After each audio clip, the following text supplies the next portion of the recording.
It's showtime. In the world where critics roam, they take the movies to their throne. But we're here to break the mold. Media literate, behold.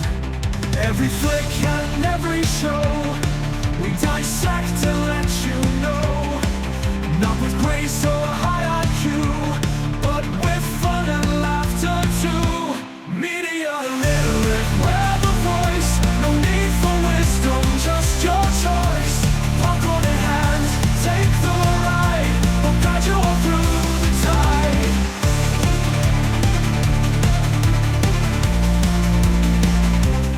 Hello, and welcome back to the beautiful, wonderful world of Media Illiterate. You're like an Red is here official. with me again. You're like an official podcast man with a show and stuff. It's pretty impressive. God, we're really successful people over here with big stuff going on. We'll get merchandise and wear our own merchandise like Chose. Yeah, that's right, and maybe throw it out at people. Not too many though. Not too many free lunches, but Yeah, we a don't. couple. We don't have merchandise.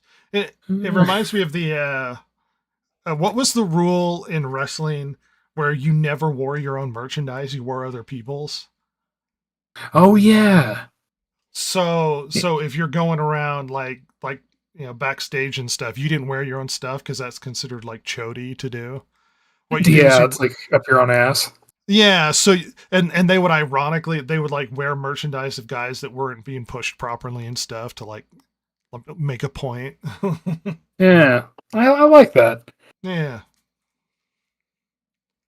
But Rhett, we have come back together again. We've gone out and seen a film in the theaters, and it was a movie you and I were both pretty interested in. I think probably I was more excited for it than you were, but both of us really liked the trailers that were released for it.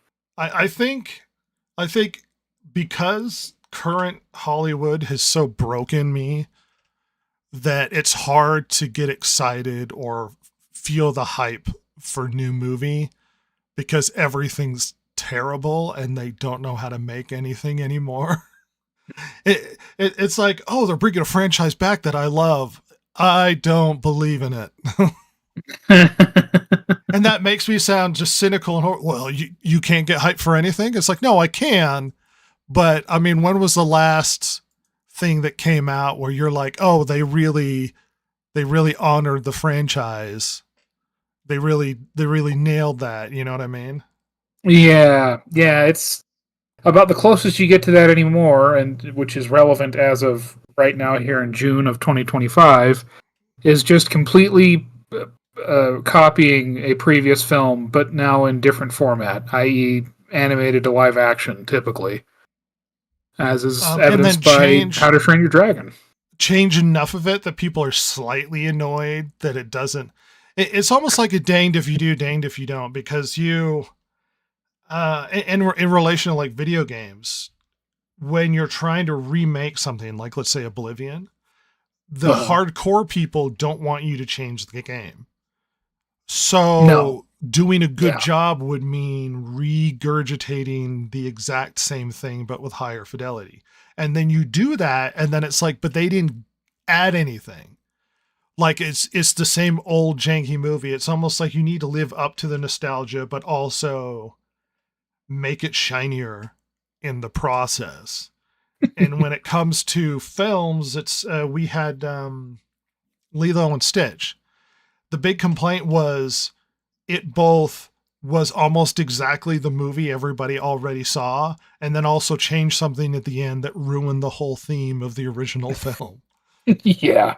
So you everything they do, it's like they're almost too afraid to evolve a movie. And then if they do evolve it, it's in the wrong direction and it dishonors the original one.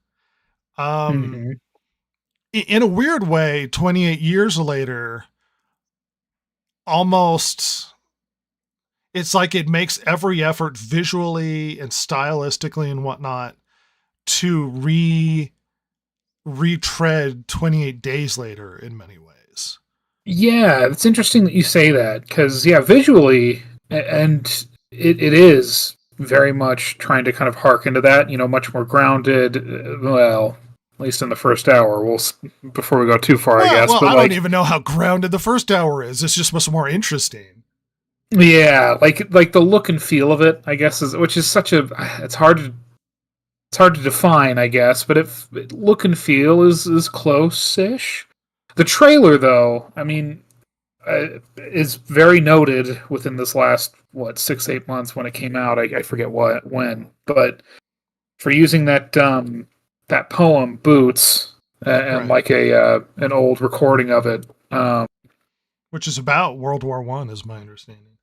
Yeah, Rudyard Kipling, and kind of about it's like a monotonous psychological kind of thing, and it's later used in the film, funnily enough, but it was used to such good effect on the trailers that I think it kind of set a really interesting tone that people were I was expecting, at least, and I think based on the reaction that we've seen, other people thought. Like a haunting reflection on humanity and life, and it harkened back to imagery of selling one's self harshly based upon the lyrics of the poem and whatnot. Like it's a haunting, beautiful, well done trailer that gave a lot of people anticipation for the film. That as long as it maintained that tone and what we saw in the trailer, it could be like, this could be a Joker level, like, dramatic event where you're going to see like an exploration of a character and a drama. Like that's what I was expecting from this film. Like so much more. Yeah, very frenetic, but like at the same time, I don't know, like it was just so intense. Like the intensity was really high. Yes. And then you get to the film, and I liked parts of it. I mean, I don't think you and I hated it in its entirety, but it doesn't quite hit. It definitely doesn't hit that tone, and certainly doesn't hit the tone of 28 Days Later. Yeah, I would say parts. Yeah, like, but I guess also. Have you seen? I know you and I have both watched 28 Days Later. Did you rewatch 28 Weeks by chance? I haven't. No. So I did, and it's something we'll get into later, I guess. Probably more in the meta side of the discussion, which I think we'll get to after the story. But it's interesting. Yeah, this movie is so hard because the first part of it I liked quite a bit, even though it wasn't the same as the first movie. I thought it was a good. It felt like it was gonna be a bit of a companion piece to it still, like a decent sequel. Oh, it's changed its tone, but it's still good. I think I might have issues with that. Okay. And then we'll go through the story. I think the first part, so thematically, it works and it doesn't. Like it feels like the trailer, but then it's like too on the nose. Feels like the trailer to the point where they put the poem directly in the beginning, and I was like, that poem should have just been a trailer thing. I agree. On top of that, there's a lot of frantic imagery and whatnot. The reason why I'm pushing back as to entirely loving the first hour sort of thing, is it's good in the sense of it's a precursor to potential that never occurs. Yeah. It's like, it's really good, but then it's really bad because it doesn't fulfill said potential.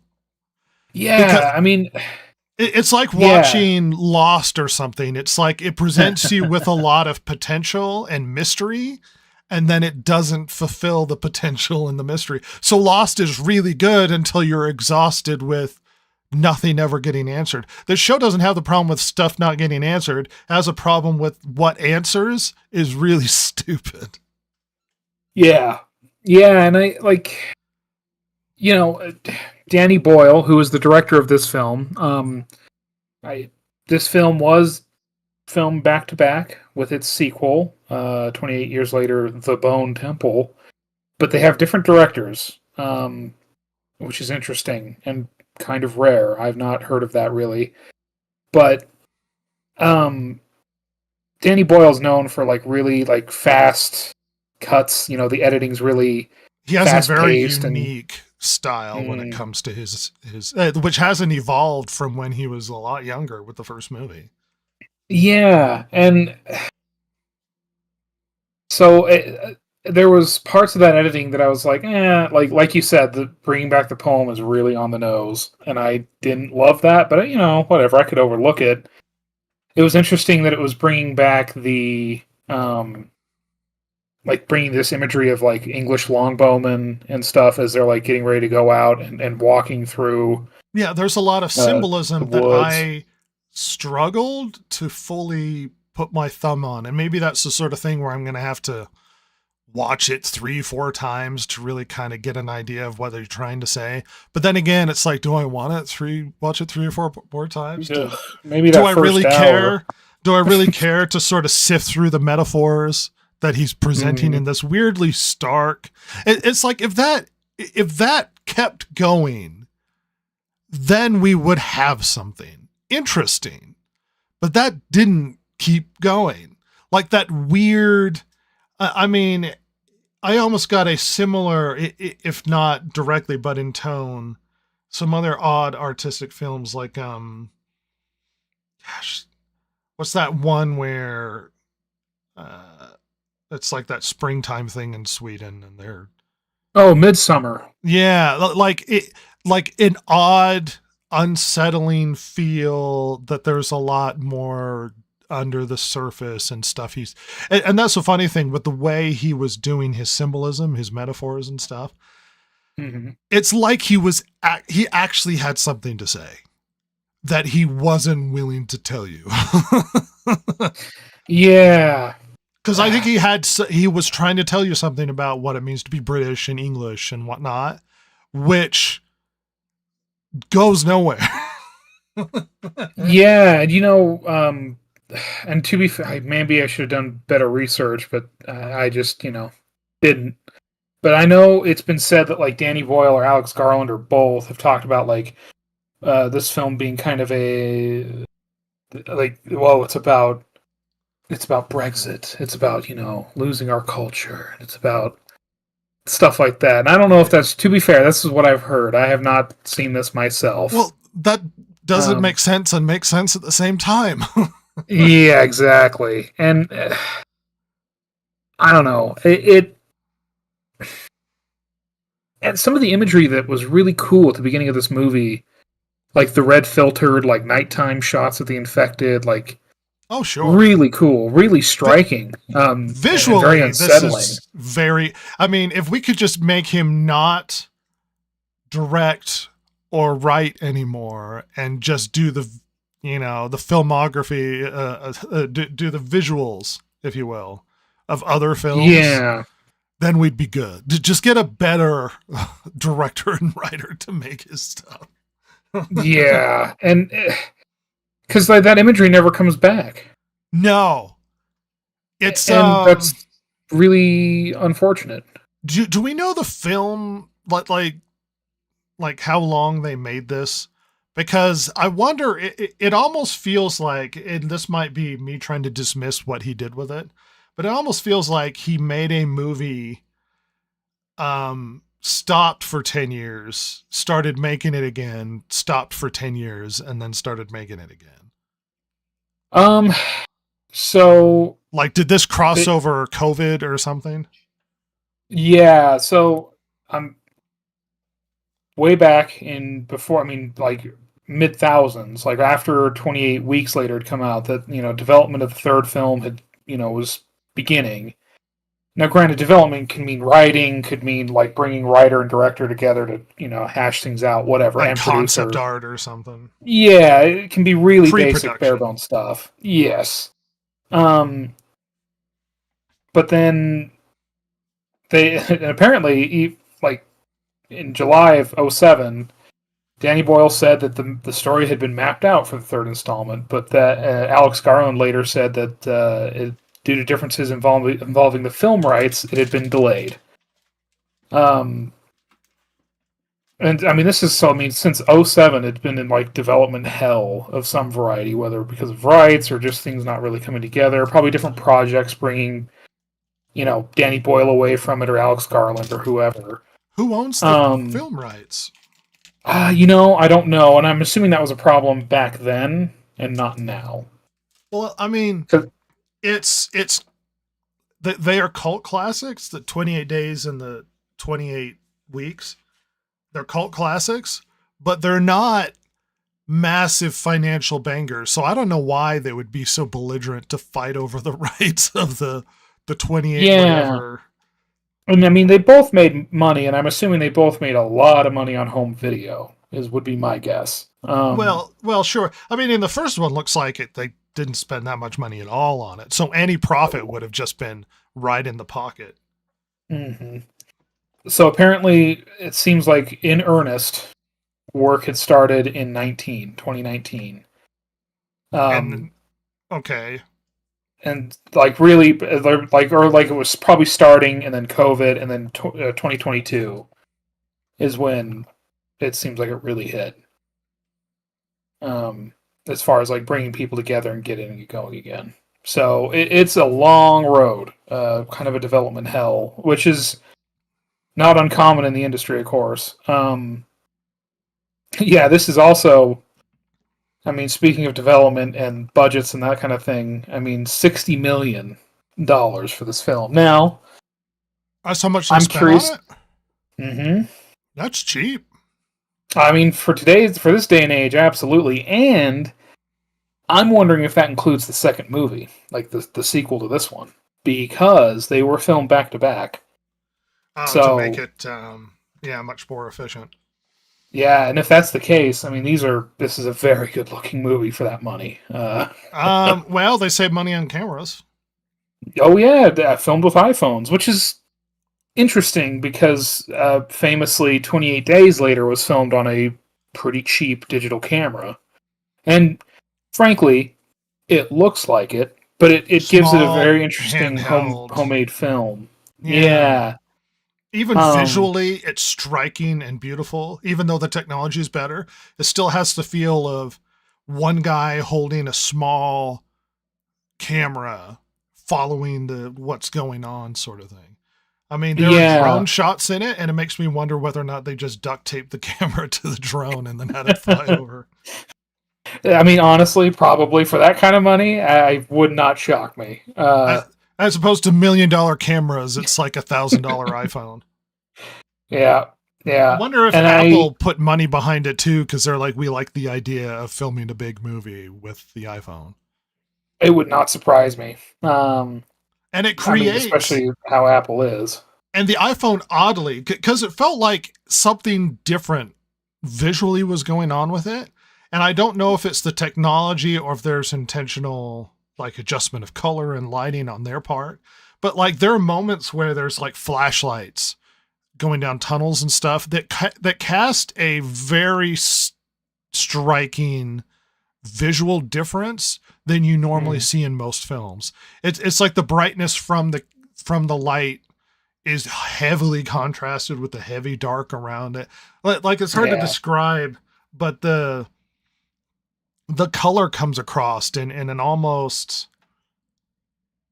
I mean, one criticism that Americans often have for overseas stuff, especially from Britain, is all of their stuff is filmed almost like it's soap opera.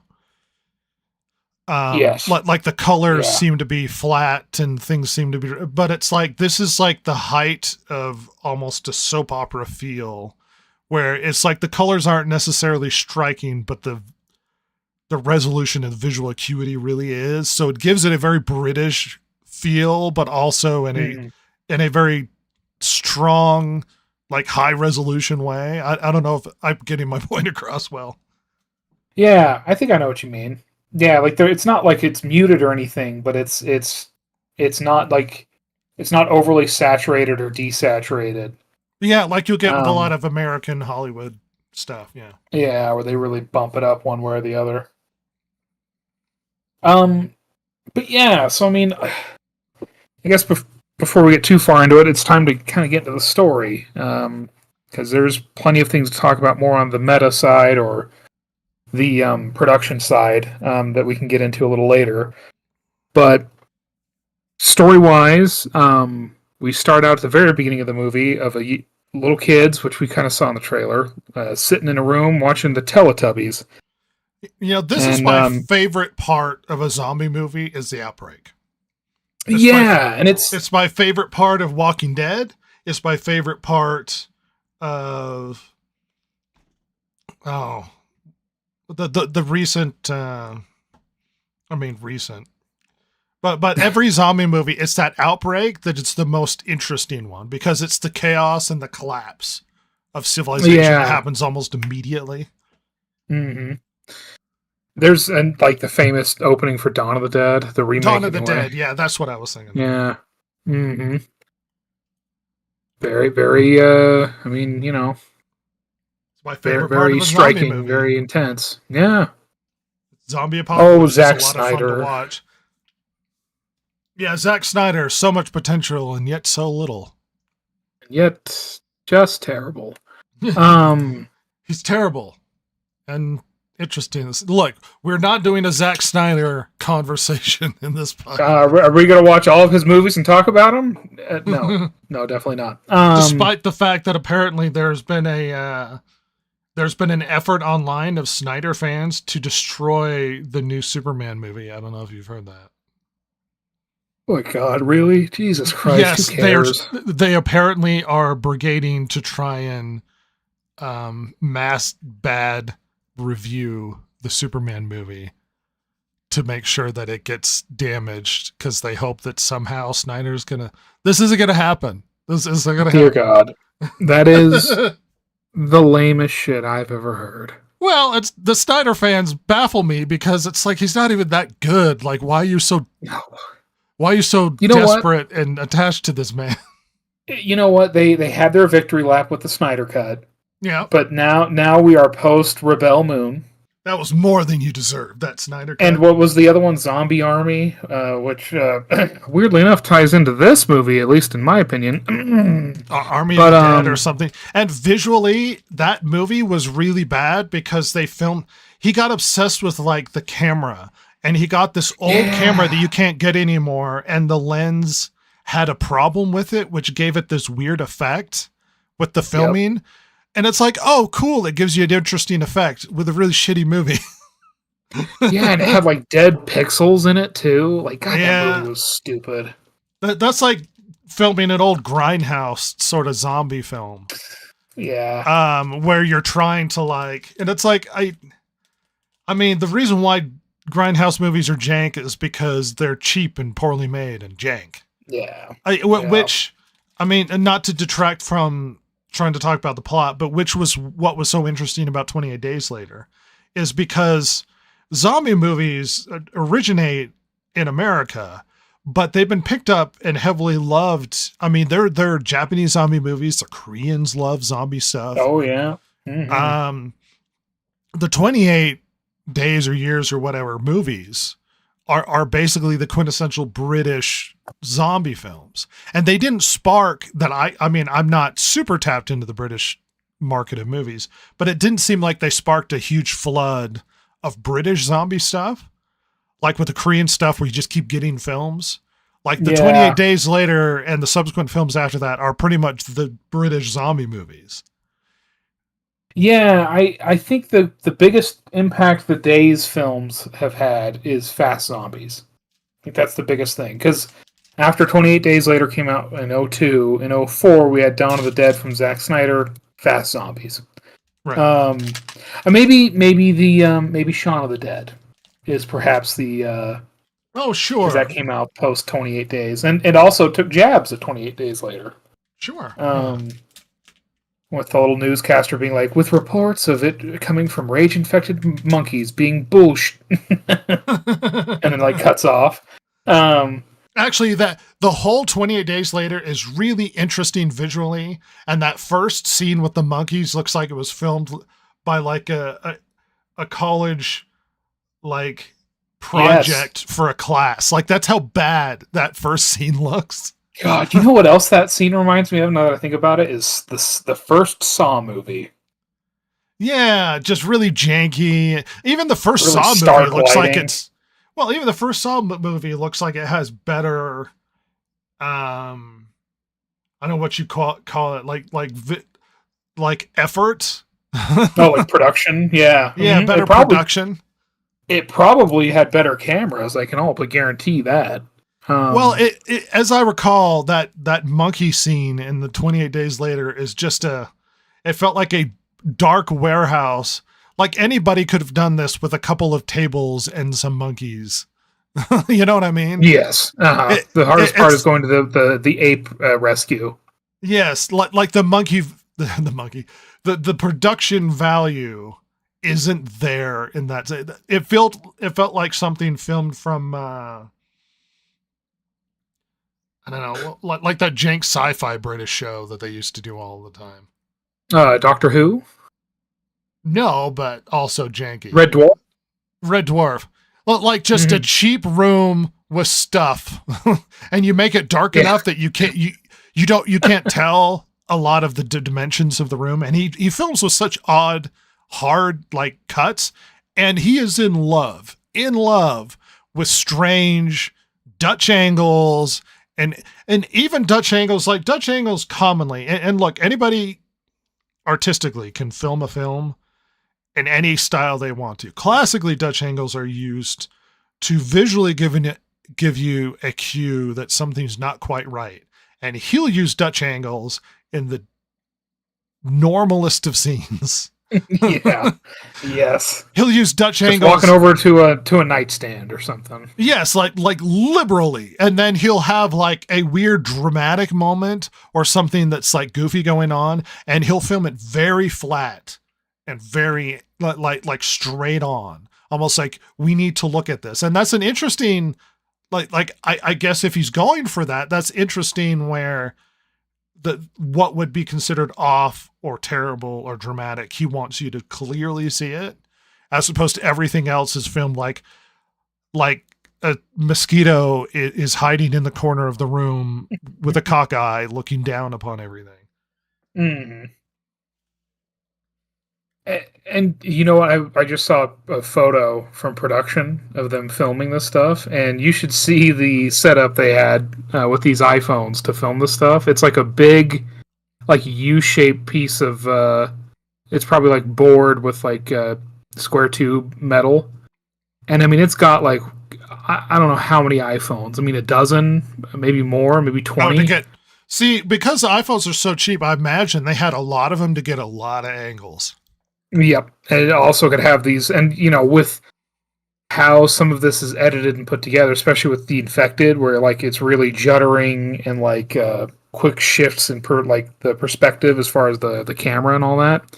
It doesn't surprise me that they had this sort of setup because it is wild. It could be like like somebody does something dramatic in like the street of LA and 20 people pull out their iPhones. Like you could, I imagine like some of those outside scenes, you could have like 20 random people just chasing the action with their phones out. Yeah. Because literally you honestly, could just pick the best like shot from a bunch of guys just holding the camera running after the action. Yeah. Yeah, it's interesting. But oh yeah, we were talking about story. Yes. I mean, we're going after what we thought was most interesting and best in the movie, because it is going to be a depressing response to our perspective on this film. Yeah, it's not going to be the most positive of reviews. But it's so. Yeah, I mean, I guess to finish that off, like some of the imagery, especially early on, was really strong. Oh yeah. It gets less good, which we'll get to as we go on. But Oddly. initially, we have kids sitting in a room watching Teletubbies, and something's wrong. The adults are nervous, unhappy, scared, and then things happen. The infected come. As I recall, that angle for the shot seems like he's trying to give it from a child's perspective because it's down almost Yes. up towards the children and then up towards the door to see as they're basically hiding in the room as the world's falling apart. Yep. Yeah, and it's almost like you're down on the ground next to the TV looking at them. Yes.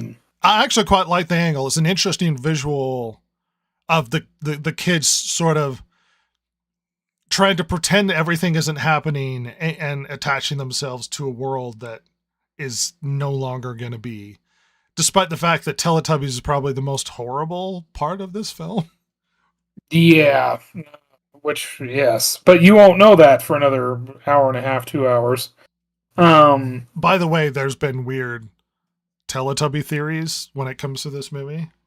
Yes, and Power Ranger theories, too. I haven't heard the Power Ranger theories. Oh, yeah. Well, we'll talk about that when we get to the end of the movie, because, so anyway, infected bust in. One of the kids is hiding behind the door as this happens. The other kids are horribly torn apart, and we get a series of scenes of a child named Jimmy trying to escape the house through various ways, and all to be headed off, except at one point by the infected, and people getting horribly murdered by the infected. He does eventually escape and runs to the church. This takes place in the Scottish Highlands, by the way, where his father is praying in the church, and he is seeing this whole thing as retribution and judgment from God. Well, his father's a priest, interestingly. Yes. Yeah, which, the Prots do that. Protestants do that. But he gives his son a cross, and tells him to hide. And as this happens, all the infected run into the church, and this is the beginning of my, although I didn't know it at the time, of my dislike for this movie. They bite him and are like you think tearing at him, but as we know from the previous films, the infection happens really fast, like under 30 seconds. And so that's some confusion I have with it. Sorry to just confusion I have with the motivation of the zombies, I guess, but keep going. Right, and this is where I had a problem too. At least this is my first one, and I didn't realize this would be one of many. But where it's like they bite him or infect him somehow, and then as soon as he turns, well, they're fine now. They're not going to tear him apart. Well, because now he's one of them immediately. Right, and they just know that.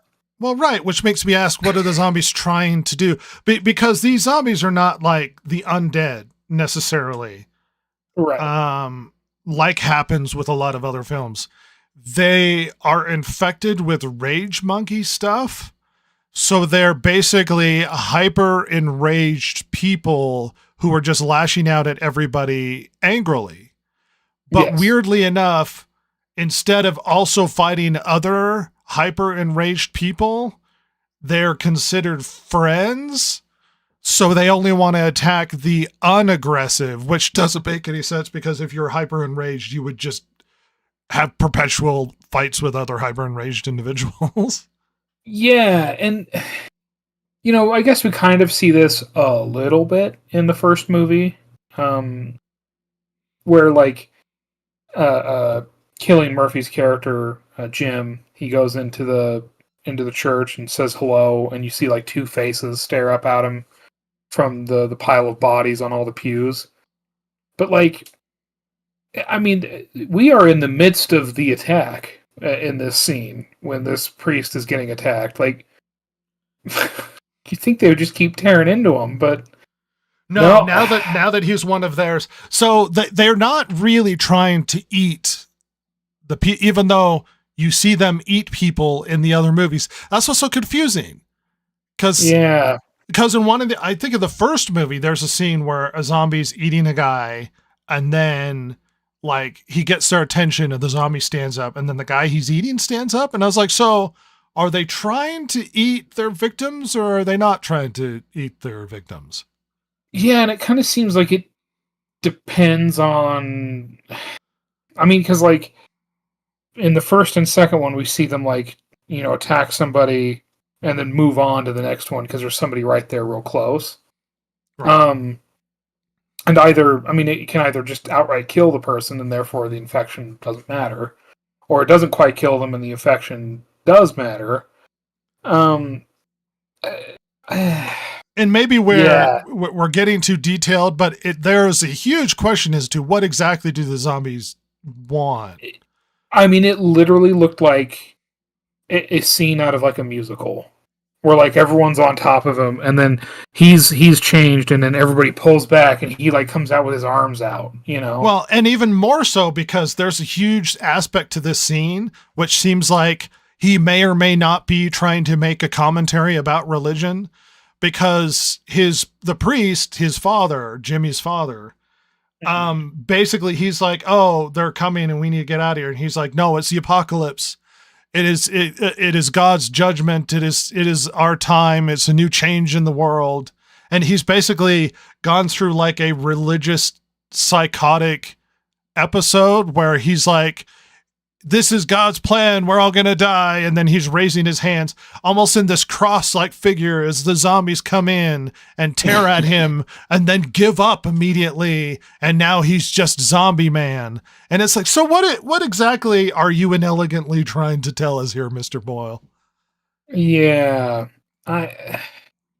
You know what I mean? Like there's a lot of symbolism happening in this scene where I'm not entirely sure, or kind of, I mean, you could say it is a destruction of the old world in its own way, because they burst through the stained glass windows and the guy's literally saying like the world is changing, sort of thing. Yeah.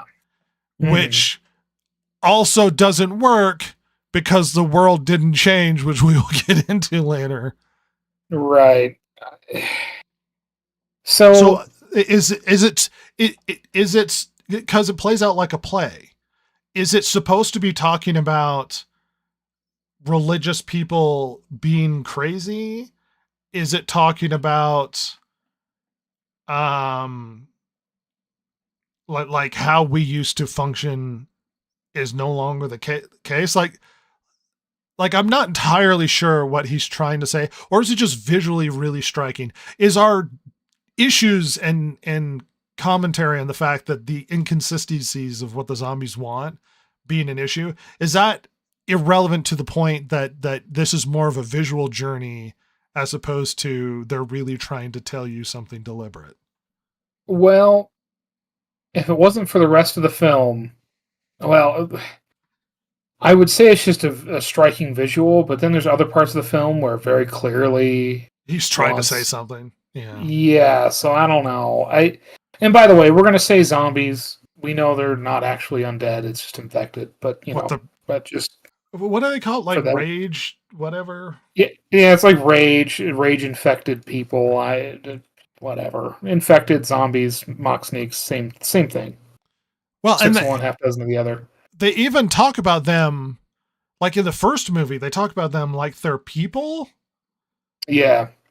And it's like most people are easy, like in every other zombie-esque whatever, are capable of looking at them as like, oh, that's not my mother anymore. But they still talk about them like they're people in the first one. Like oh, that is that is a person that I knew. I know the character, I think it's Mark, the guy who ends up getting killed by Selena. I know he says like, hey, they're not them anymore. Like their mind's gone. Well, right. So but then near the end with the soldiers, they go, well, how many people have you killed? And it's like, but they're not people anymore. Yeah. So how relevant is, or it's like, how many actual humans have you killed? But then it's like, well, how many people, there's enough death going around that you don't actually have to kill a person. Yeah.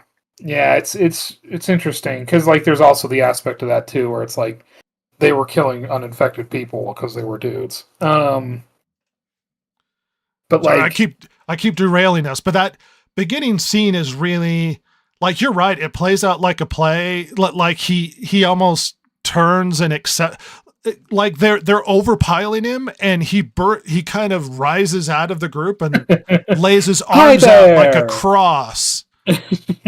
Yeah. and then is Yeah. screaming some sort of something about the apocalypse or God's wishes or something. And then he starts to go through his rage transformation and then struggling. And then the zombies are fine with him. They're like, oh, he's one of us. Let's move on. And it's like, well, did you want to eat or did you not want to eat? Like, what are we doing? Yeah. It's baffling. It's that part. I mean, the rest of the beginning of this of that is fine, but that right there, I was like, "Oh, what?" Because you know what, like, they should have just kept tearing into him. Let's be honest. I mean, he should have just been torn to pieces. And I'm full on board if he's trying to do like a hammy apocalypse. Like I'm there for it, but it's like he also wants to be serious and somber and introspective, but also hammy and over the top, and then also serious and flat, and then also really artsy and odd with And weird cuts. touching. With weird cuts to other stuff that only the audience can see, and it's like, what does this have to do with what was happening to the characters? Yeah, this movie has an issue with tone, which we will keep getting into as we continue, because it's hard to avoid. I mean, it's so blatant, at least for me. Yeah. But we see Jimmy escape, and then it cuts to 28 years later, Rhett. Similar in how it did it with the first film. Yeah. I don't recall what they use that a couple one. times in this movie. Yeah. They do at the very beginning of the second one. They do. Okay. Yeah. And actually they do it at the end too when they go like 28 days later, and that's what I'm pretty sure. I think that's when you see the zombies running towards the infected running towards the Eiffel Tower, as I recall.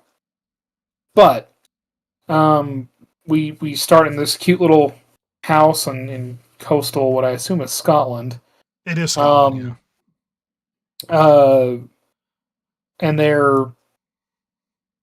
it's Spike, this young boy. You know, he's about 12. Spike, and he's getting up and getting ready for the day, getting his pocket knife in his pocket, and we see a Power Ranger, Rhett, his little action figure Power Ranger.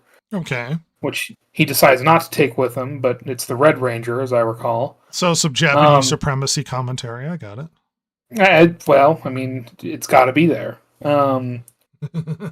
And Spike's father, Jamie, is downstairs making breakfast on a cute old timey stove. And they're kind of talking about like, hey, make sure you got your your coat, your pack, your water bottle. You know, they're just making sure he's got all of his stuff, your knife. And then we hear, like rust, stuff, a commotion upstairs, and we cut upstairs and see Spike's mother. Lots of interesting Jamie's angles in this whole wife. Oh, this whole thing, just this getting around the house has Dutch angles galore, baby. He likes some cockeyed views. Yeah, he does. It's almost as bad as the first Hulk movie. How dare you? How dare I? And I do dare. But then we see her name is Isla, played by Jodie Comer, who's good in this movie. I mean, that's one thing. I mean, right out the gate, I'll say this movie's very well acted. Yeah, even the child actor. Yeah. Yes, Alfie Williams. He does a very good job. Genuinely, whoever the casting director was did a fantastic job, and all the actors did a great job. If there's problems with this movie, it is not on the actors, it's not on the visuals. I mean, it all the director and the writer are the only people you can blame for the story. Yeah, it's pretty much starts and ends there. But yeah, so we see that she's unwell. She seems to be in some sort of pain and also kind of confused. They're having to it sounds like they're re-explaining to her, because they've already talked about this, that, Spike is going out with Jamie. And she has a very bad reaction. I think calling him a baby killer at one point, by the way. And a cunt. She goes. Well, and that's the weird part about her character. Is her character seems very interesting and passive and like she's bedridden, and her mind and her emotions are kind of all over the place. And the only angry, weird outburst happens at this one scene where suddenly she's like, well, he's going to go out with me and do whatever, hunt or whatever they're going to do. And she freaks out. Yeah. It's so odd that she gets this really harsh emotion, especially when you get none of that later on.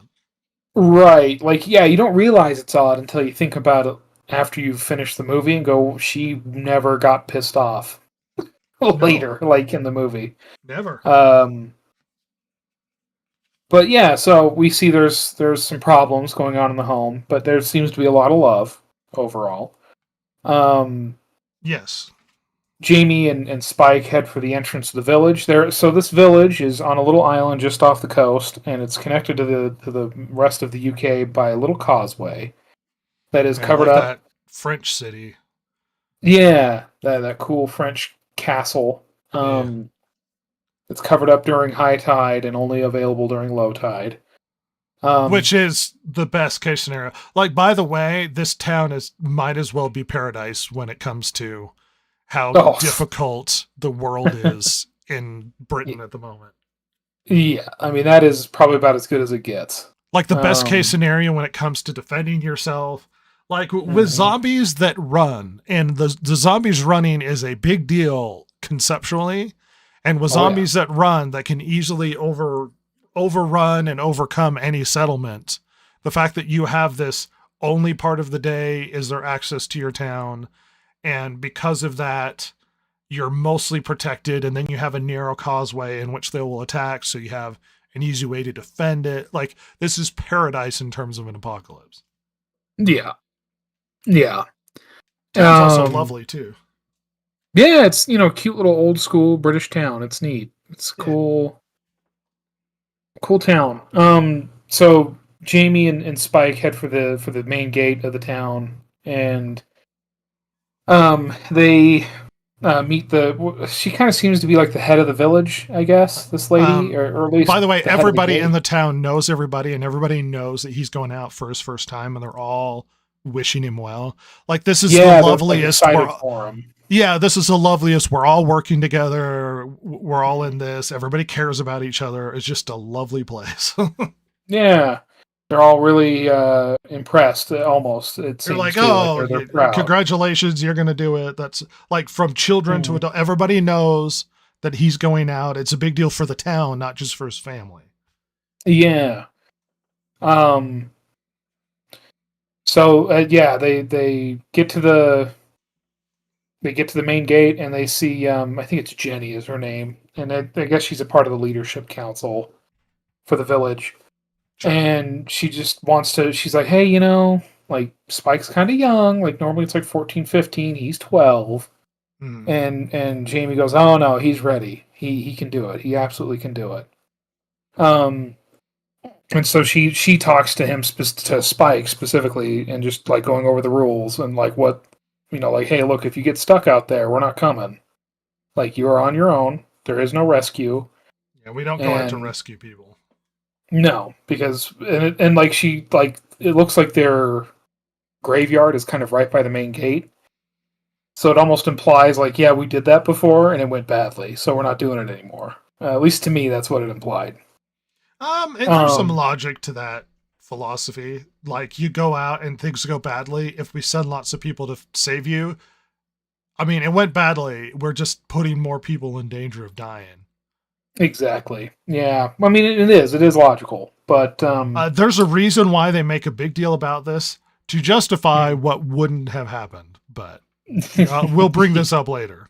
Yes. Put a pin in it. We're coming back to that, listeners. They're trying to make a point that doesn't make any sense, but yeah, we also see that they have and because this will also come back, that they have like a supply storage shed where you can go in and get the things you need, everything from like clothes and like tools to like arrows and weapons and that kind of stuff, food. So Jamie and Spike are all set up with bows and arrows and their kit, and they're walking out, and they go across the causeway onto mainland UK. I did think it was interesting that they show like immediately right where they get all their wood from, and they've like clear cut the forest. I thought that was kind of a neat touch. Well, they talk about the roles of everybody in town at one point. I think it's later. And it's interesting to reflect on the idea of like, there's a role where people go out and they got to get wood and stuff. And so you would imagine that forest harvesting would happen closer to the edge of the causeway and then make its way out. So you can see there's been some deforesting as they slowly have to go farther and farther into the mainland. Yeah. It's an interesting visual sort of storytelling element that they don't have to tell you anything, but you get something about sort of their culture and their people and the difficulties of living the way that they do. Like it's good storytelling in a visual way. Yeah. And it was a good, nice touch. And they continue onto the mainland, and I'm trying to remember what they run into first. Is this when they run into like the gross slimy zombie, the gross slimy infected? I mean, it's pretty early on, isn't it? Yeah, they or go hit through the building like first. Slight amounts of traveling montage. Yeah. Just through the woods and all. Yeah. And while this is happening, we get like quick cuts of black and white footage from like old like movies of medieval like archers and stuff like that. Yes, and also and even like World War One like soldier, World War I like child footage. soldier footage. And I'm not entirely sure what they're trying to say. If I'm going to be honest, I don't know what they're trying to say. Yeah, I mean, I know. So I've from what I've heard, and I've done a little bit of searching. Like, it sounds like there's some like they kind of want to talk about like reversion of society a little bit. What does that mean? Well, you see, they have reverted. They've no longer they're regressed. They've societally they've regressed, Red. So is that considered because they've gone backwards to using bows and defending your town and fighting a righteous conflict for your country, for your town and country? Is this considered a negative that the zombie apocalypse has basically pushed British society backwards, and is that considered a negative?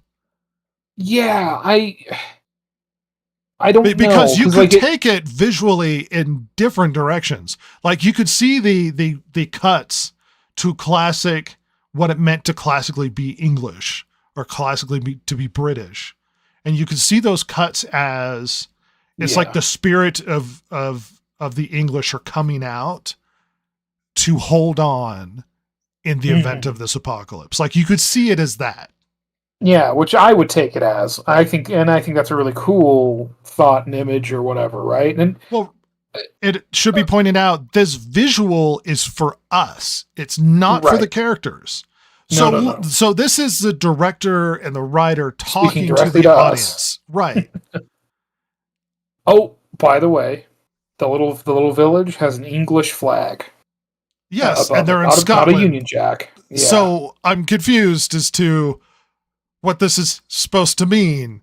Is this the English spirit is holding on despite the devastation around it? Is this considered a negative where it's like they've regressed to some sort of localism or nationalism? It's like, I don't know what he's trying to tell me. And the cuts are weird because they don't happen where like a character's doing something and then it's sort of contrasting his actions with past actions or visual actions from a movie or reels or whatever. They just kind of show up. Yeah. By the way, I looked it up real quick.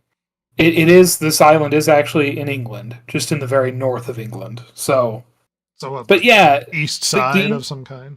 Yeah, on the east end of northeast side of England. Okay.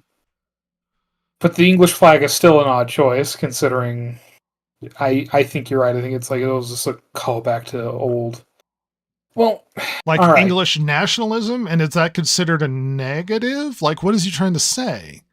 Right, because I've, again, the things I've heard, and to be fair, a lot of these sites want you to pay them. But like, I remember seeing somewhere like that the survivors' attempts to rebuild a misremembered past. Right? Misremember? What do you mean misremembered? A misremembered. Is this commentary from the website, or is this commentary from him? Is this somebody inserting their own ideology into trying to interpret it? I have a feeling this is an interpretation, but I do believe either Boyle or Alex Garland, one or the other, may have mentioned Brexit in one interview. Wait, but is that in a positive or in a negative way? Oh, it's not positive. Come on. well, see, that's my point. Good art, like if somebody has a message, then they need to be clear about their message. But good art oftentimes is meant to get you think or feel things.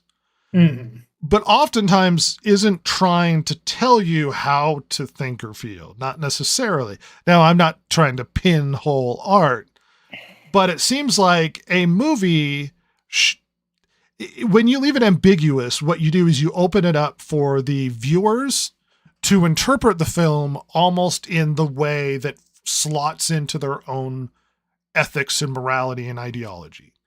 And so you could interpret these cuts as a positive perspective on the English spirit holding on through the apocalypse. If you're going to view it as they are regressing, like this whole movie is a symbol of Brexit and pushing away the rest of the world. It's not like they deliberately caused the apocalypse. I mean, technically it was caused by like PETA. Yeah, I was gonna say like weirdo hippies. So it's like, I'm not entirely sure like what he is trying to say. It seems more British positive than British negative. But if you were going to do I would say I mean, the death of the author is something that's often talked about when it comes to these sorts of things, where despite whatever the reasoning and intention of whoever makes this stuff, when they put it out, it's sort of out of their hands when people get a hold of it and start interpreting it. And let's say the director in their minds may have intentionally tried to do something like, well, what I'm really talking about is consumerism or whatever. But it's like, if we don't know that, and it's not explicitly in the film in an obvious and understandable way, then we're just going to get what we want out of it. And he can show up later and be like, and let's say what he made may have intentionally been about consumerism, but what we got felt thematically like something else, like maybe pro-consumerism or something. Then who is that really our fault? Is it, or is it really his? I mean, art is what it is, and when we get it, we get it. Now, the artist can give us some sort of clarification by showing us their intention behind what it is and whatnot. But in the end, if I watch it and I think, oh, this is a pro-English film, like how is that my fault? If he's shitty at making a movie and explaining that this is meant to be a negative. Because the only real positive you get out of this movie is this town and the pro-English imagery. Yeah. Because everything else is horrible. So why would that be a negative? Or bizarre. When everything, what are they supposed to embrace internationalism and the zombies or something? Like, what exactly are you trying to tell us? So if this is look, I'm all interested in understanding what he's trying to say, which I may disagree with or agree with. But if you're really shitty at explaining it, what am I supposed to do? All I can do then is receive it and then sort of interpret it the way I get it, which would be a good way of presenting art. I mean, but if this is going to be everybody sees this as a pro-British, pro-English thing, and it's not supposed to be, are we going to get the next movie as his Joker 2 to try and lambaste the audience for misinterpreting his shitty movie? Is that what we're going to have to get with the next one? Because he seems to lack the capacity to get across his point in the first place. Well, especially when it comes off, the movie comes off very much like it wants to tell you things. Yes, poorly. It wants to Yeah. tell me things desperately, Yeah. because it feels like this desperately wants to be a message. It wants to be a metaphor. It wants to tell you about things. Really shittily is the problem. Yep. Yeah. And I don't know. Like, and then some of this, like I said, the imagery is very, very strong, very powerful, but it sometimes like And it's very I don't know if distinct. I've ever seen a movie do something like that, where they just cut in footage or imagery from other movies or real life stuff that happened in the past with England. Is this commentary about? God, Because the only thing I can think of would be like documentaries do stuff like that. Sure, but he kept cutting to like imagery, like let's say imagery of World War One, and then they would put in the poem in there in this early part of the film. So am I supposed to interpret this young kid going out to kill zombies or forage or do whatever that they're doing as a negative? Is he telling me that they are abusing the younger generation to fight the war of the older generation? Because with a town that's very small, what the fuck are you talking about? like this is what you have to do to survive. So if you're telling me that the British Empire is throwing the lives away of their young when this one kid who wants to go out hunting with his dad is somehow a parallel, is that what you're trying to say?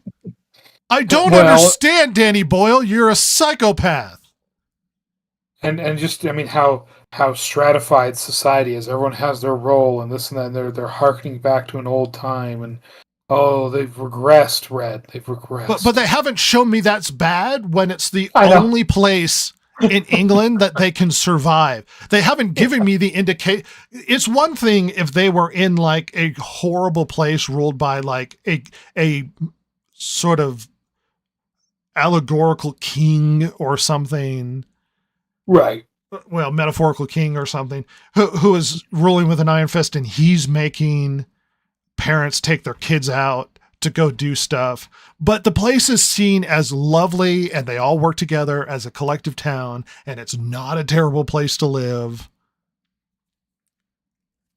Yeah. And it's, I mean, it honestly seems like a real cute little town. And it's just like, what, like, okay, this is bad.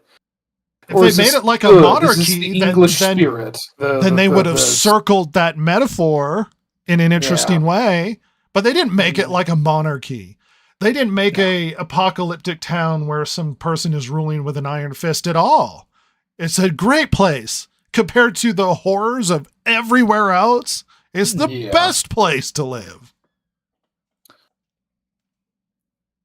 Yeah,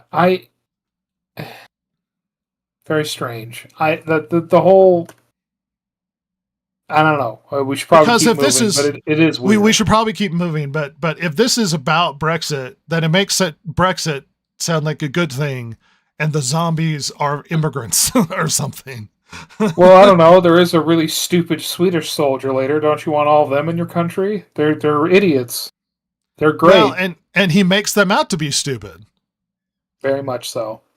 But anyway, so we have this imagery. We see as Jamie and Spike keep going, they come across a gross, slimy. I mean, he almost looks like bloated and rotting, sort of infected. Who's like crawling along on the ground eating worms. Yeah, they got some heavy people. Yeah, which also sort of belies something interesting. So they're all heavy and they're all slimy in the same way. So I'm like, do zombies manifest based upon what they eat? Is that what's happening? Yeah. That the fat crawling people eat worms and therefore are kind of worms themselves because they're slimy. Right. And it's very confusing to me because I thought these were people that have an infection, A like a rage viral infection. infection. Yes. And so why is it genetically turning them into a worm? Yeah. That's dumb. Shouldn't they Yeah. be like horribly emaciated and weak? No, there's massive holes in the concept look- of zombie in this show. if it was actually the undead, bloated and gross, okay, yeah, that makes sense. You know, he's rotting. Yeah. But he's not rotting. He's alive. That's a live person right there. That's Yeah. what these movies have told me. And So it's implied that very they have dumb. families because they have a Yeah. fat kid. Yep. So Jamie is encouraging Spike to shoot the heart, or like with the slow lows, it says you got to hit him in the neck because it's the weakest point. So you take that aim and you hit him right in the neck. And he's encouraging him, and he does it. And then they realize there's one behind them, which Jamie quickly takes out. I there's would a- have anticipated if you're out there. The whole time I'm watching this, I'm like, wouldn't you be a lot more paranoid, a lot more aware? You've been doing this Oh for my- years. Oh How my do you God, not yeah. hear a giant fat person crawling along leaves, like not very well, far leafy from you? ground. I kept I thinking, don't why know. doesn't he hear this person? Why in the earth can't he hear this person, the zombie, crawling along the ground? That doesn't make any sense. Yeah, it's very. I mean, it's obviously it's meant to like build a ton of tension and get you on the edge of your seat. Well, but it there's is a lot like- of Deus Ex Machina in this show where stuff is Oh, set yeah. up just for the sake of it being set up. because where you're like, wait, turn around, like look around. Anyway, so If somebody They killed- else is focused, wouldn't you be glancing around just to in case something? Isn't it your job as the Oh. father to make sure safety is occurring while your kid is hunting that zombie? all right, maybe 2 people is not enough. Or maybe Um, a more competent hunter. Yeah. But so Spike gets his first kill. Jamie kills a few of them, and as he's swinging around with the bow to kill one last one, which is like a weird little fat baby, Spike intervenes and like says, "Dad," because he like clearly Jamie was going to absolutely murk that thing. Yep. But he stops, and it trots off. Which because it's like, is this implying that they had like a little fat baby infected? Well, Or is then that a why? baby that got infected and turned fat? They're awful zombie creatures. What sympathy are you somehow coming up with? So as the fetus, as the infant leaves the birth canal, would it not just be immediately torn apart by the rage infected freaks? Yeah. I mean, one would. Well, assume I so. mean, take it aside the fact that they have children, which is baffling. The fact that there's any sympathy. yeah, like the movie almost wants you to feel, and certainly that like, why would Spike feel that? Like, what? Confusingly, yes. Why? It's like, no, Yeah. you kill it because it's destroyed everything. Yeah, but No, embrace the new zombie future where everybody's running around naked and having babies. having mega dongs. Oh no, we'll get into that.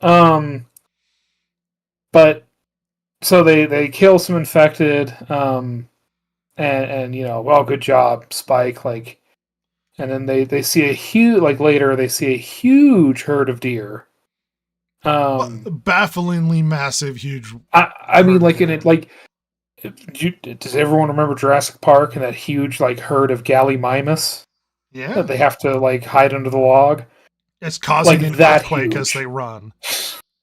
That huge. Which, by the way, if deer were that plentiful, they would be so gross and diseased and starved. Yeah, And they are overgrowing the food source. Yeah, like anywhere they went, it would just be barren as far as greens go. I don't know whatever. if he's trying to imply that this is the natural state of England, but it's like, you do realize if deer don't have effective predators, they populate to the point where they eat everything in the area and then they all start dying. Yeah, and I mean, I guess it could apply. Like, see, this is without humans. Like, this is where the natural this is where it would. And you know what? All you'd have to do is have a line of dialogue from Jamie, be like, "Yeah, the herds have gotten huge. They got sick about a decade ago, but now they're getting healthy again, so they'll probably get sick again." Something like that. Just But- for anybody who's delusional enough to think that nature figures everything out. Well, it figures everything out by death. But anyway, Well, right, Um, but deer deer will overpopulate easily, and then Oh, will yeah. start dying horrific starvation and disease and whatnot. Like they require predators to check their Mhm. population. Like that's Which, essentially how they've evolved to this point, is they require predators in some way. yep, which we see, Rhett, because they come across a dead deer with its head missing, and it's been eaten. And then they look up into a tree, Rhett, and what do they see? The head of the deer. And that's Um, when... sorry, Hmm? you were about to go into it. Oh, I was just going to say, and that's when they realize there's an alpha around somewhere, Well, it does this which we'll weird get cut, into. um, Yeah! where it's almost like he looked at the tracks and figured out exactly what happened when the zombies ate the deer, and then he stuck the deer head on the tree. Yeah, and it's like this really cool, like, red night vision visual with, like, glow, the glowy Yeah, visually eyes. interesting. I found it odd that he basically he's not a good hunter that can't hear something gigantic and fat move across leaves, but he's so brilliant that he can look at a little bit of blood and then stuff on the ground and completely rebuild the events that happened around it and understand that there's an alpha there.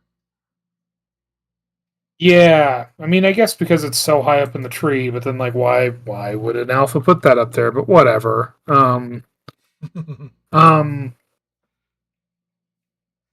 so I don't know, but they get into, like, they continue on and they get into a house. I might have mixed these two incidents up, by the way, but they get into a house and they see an infected hanging from the ceiling with the word Jimmy carved on it. Good old Jimmy.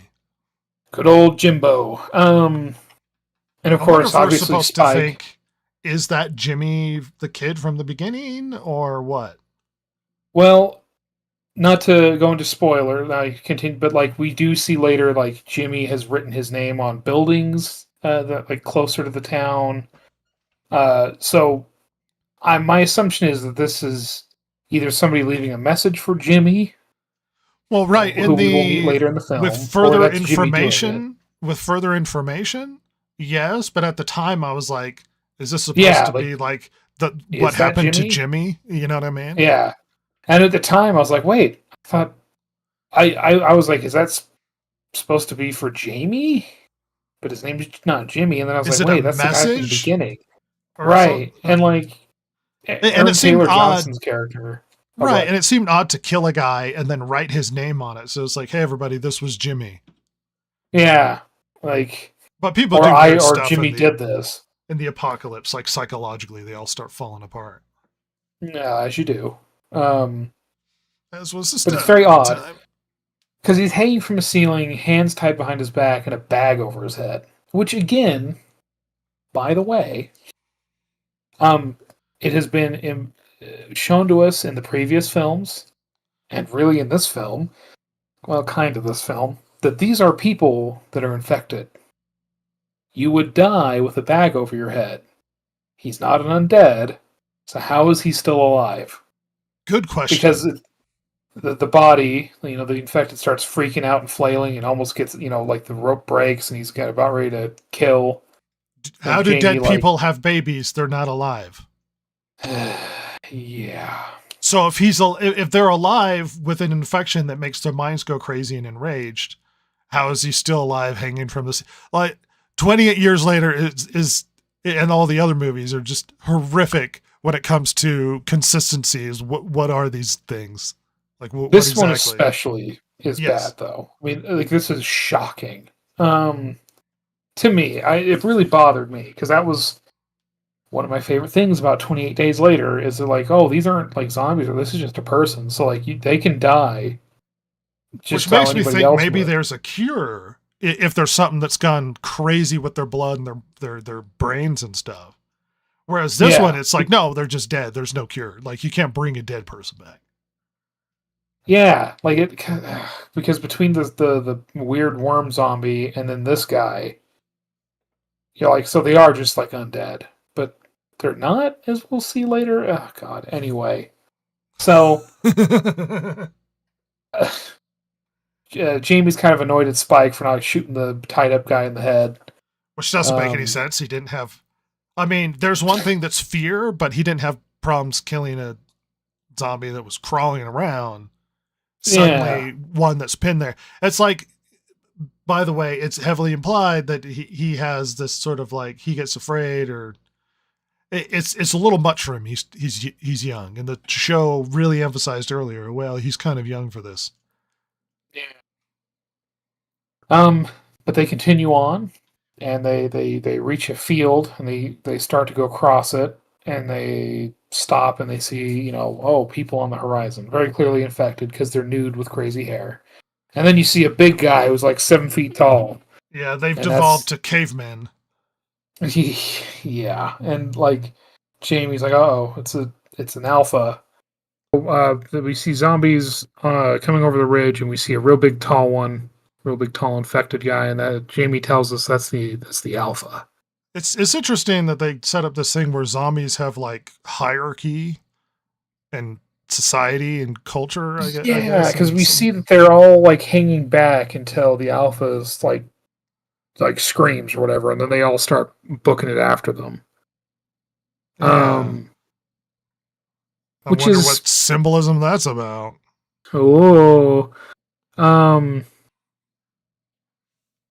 But so anyway, they have to retreat, and as they're doing their fall back, one of them shoots, the other one runs. We see that Spike is not the most accurate. He's under some stress and fear, and he's not maintaining his accuracy. Emotionally stressed.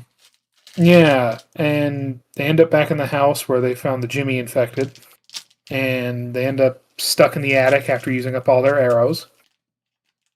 And from there, they have to spend the night. And we see like during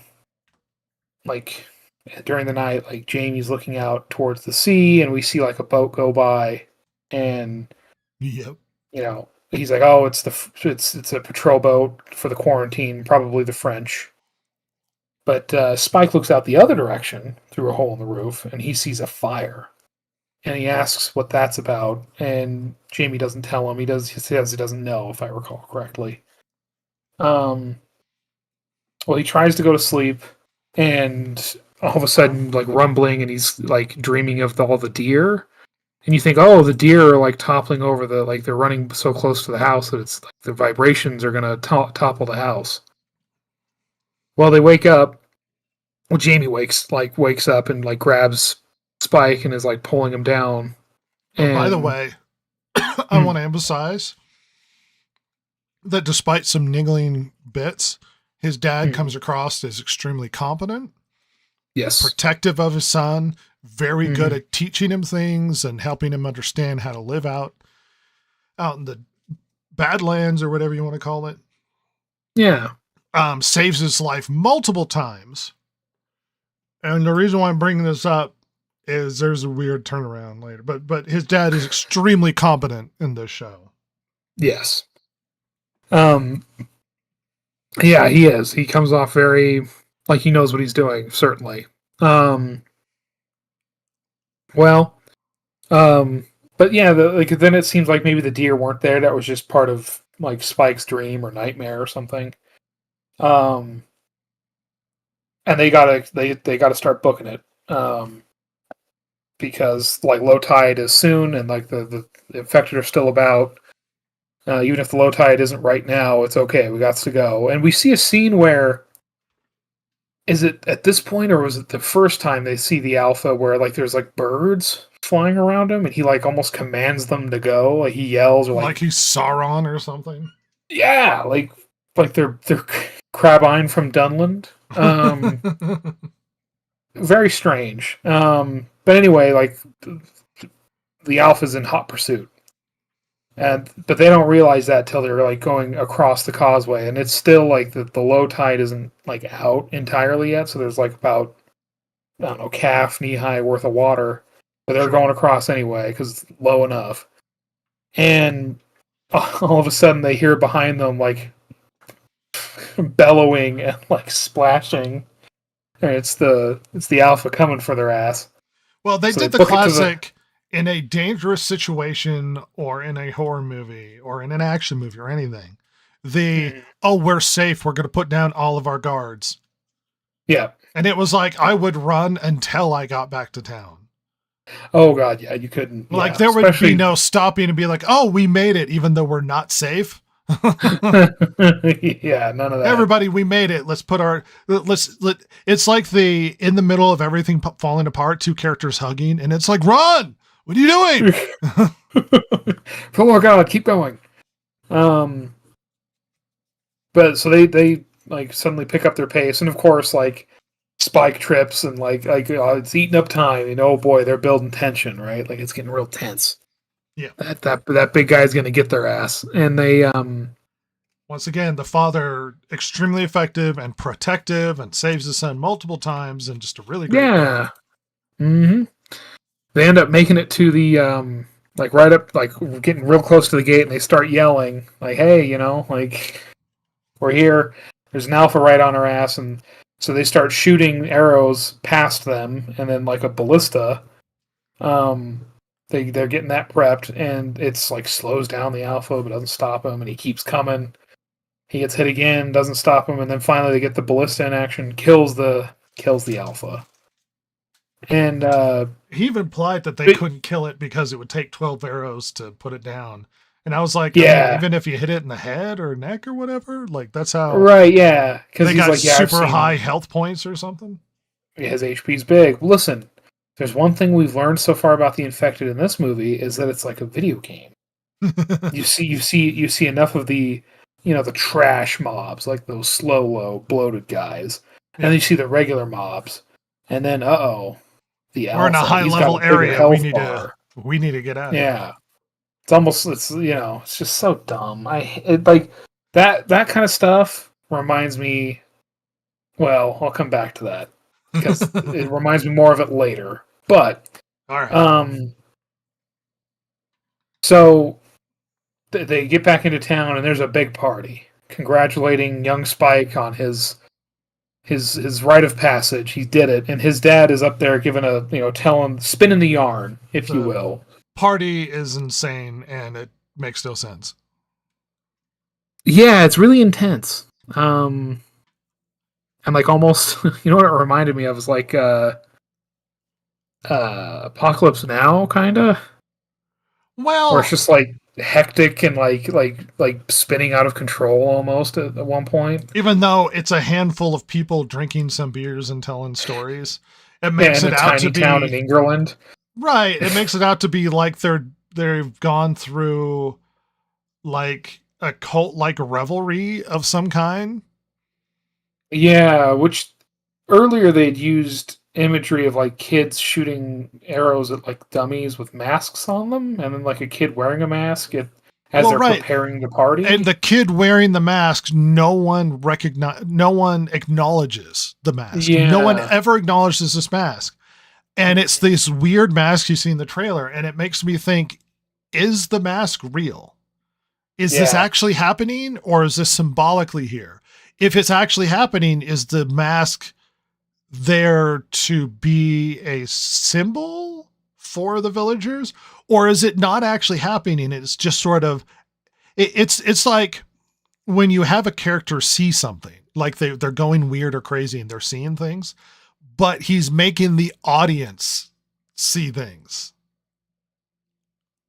Yeah, it's very strange, and it's like we are, as the viewer, cult. It's like they're ghosts, but as the viewer, we're seeing ghosts. The characters aren't seeing ghosts. Yeah. But it's really strange. Like visual story. Like I don't know exactly what he's trying to do.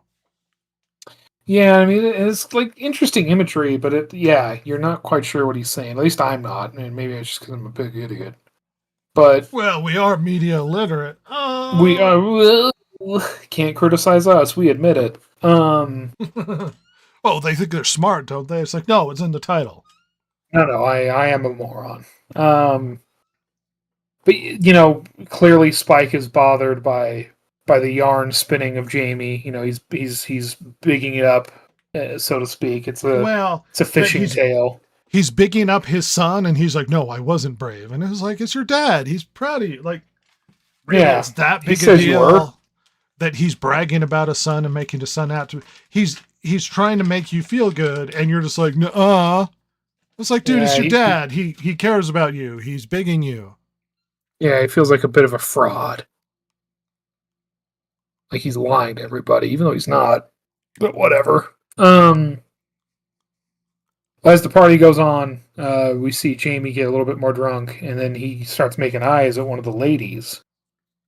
And then they scamper off. And unbeknownst to them, Spike is following them.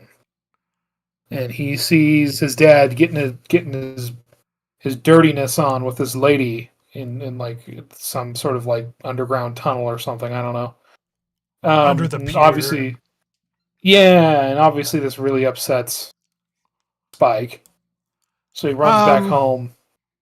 Can I just say, as a prude, who was a big fan of monogamy, me of all people was like, I mean, it's the zombie apocalypse. I mean, let's. Well, it's a zombie apocalypse, and his wife is like losing her mind.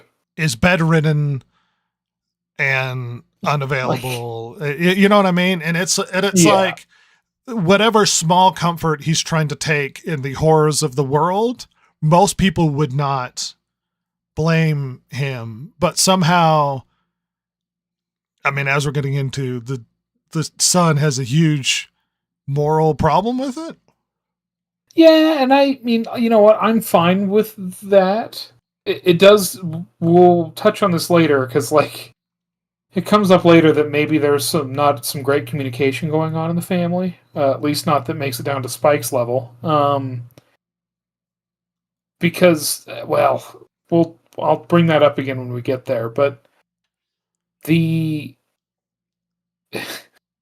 I don't know. Like, I'm fine with him being really upset by it, but it does get ironic because later maybe it's not as big of a deal as it should be. Because anyway, I'll bring it up again when we get to the mom and yeah. Well, we'll get there. I have things to say. But anyway, you know, I get it. He's upset. That's fine. Stuff after this is dumb, but incredibly. This is where the show starts to fall apart. Yeah, a little bit. Movie starts kind of see cracks. So he runs back home, and who is it that's there at the house? Is it the old like man neighbor? Yeah, is it his grandpa or a neighbor or I don't know. No, but so if it would be the grandpa, it'd have to be the dad's dad. I don't think it's the dad's dad. And the mother's dad is implied to just be dead. Right. Because she I think it is goes just crazy a neighbor. And thinks her son is her dad. Yeah. But he's like, oh, you don't want to go, you know, he's just like, oh, you're back early from the party. He's like, yeah, I'm done with it. And he starts asking him about his party, the party for him. But Spike asks him about the fire that he saw, and he's like, that's probably Kelson. And he's like, who? And he's like, oh, he was a GP once, you know, before everything went to shit. His doctor. Yeah, he was my GP. He was my doctor. And, you know, that makes Spike perk up a little bit because, maybe... Because I think at this point, they had talked, like, he and Jamie had talked about, like, is there anything we can do for Mom? It's like, no, there's really nothing we can do. So he's thinking, maybe we can... It's a zombie he's interested. Spike is interested in this information. But then the neighbor's like, well, look, if your dad didn't tell you, he doesn't want you to know. So, like, forget I said anything. He's like, because things get weird out there in the world. But he's up the stairs hanging with his mom. He had left her some bacon earlier that morning, and she didn't eat it. Not to be nitpicky, implying that she's like really ill. Well, right. I mean, we already got that message with her fevers and forgetting things and headaches and clammy composure and laying in the bed and forgetting things that they tell her like seconds after I didn't need the extra scene of I'm not eating my bacon. It's just a really quick cutaway. I don't know. It didn't bother me. Well, I'm not saying it bothered me.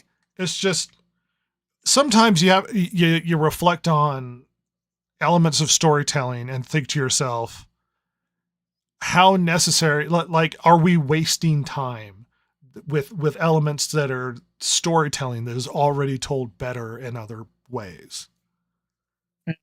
Like, can't the show be cleaner and more trim? Maybe. I didn't even think of it, if I'm honest with you. But anyway, Jamie comes back, clearly still drunk, and like goes up and lays out with him, and like Spike leaves immediately because he's still off put by his weird father cheating on his his mom because he's 12. Dying mother, yeah. Yeah. The next morning, like, he goes to talk to his dad about what he knows now, and his dad is not taking to it well. And he explains to him, like, look, we went out there one time, a group of us, and we saw him, Dr. Kelson, and he had, like, row after row and after row of bodies that he was just picking up and putting in a fire. And he motioned for us to come over to him. And he we saw were us. freaked out. We were freaked out and left. Which... Yeah.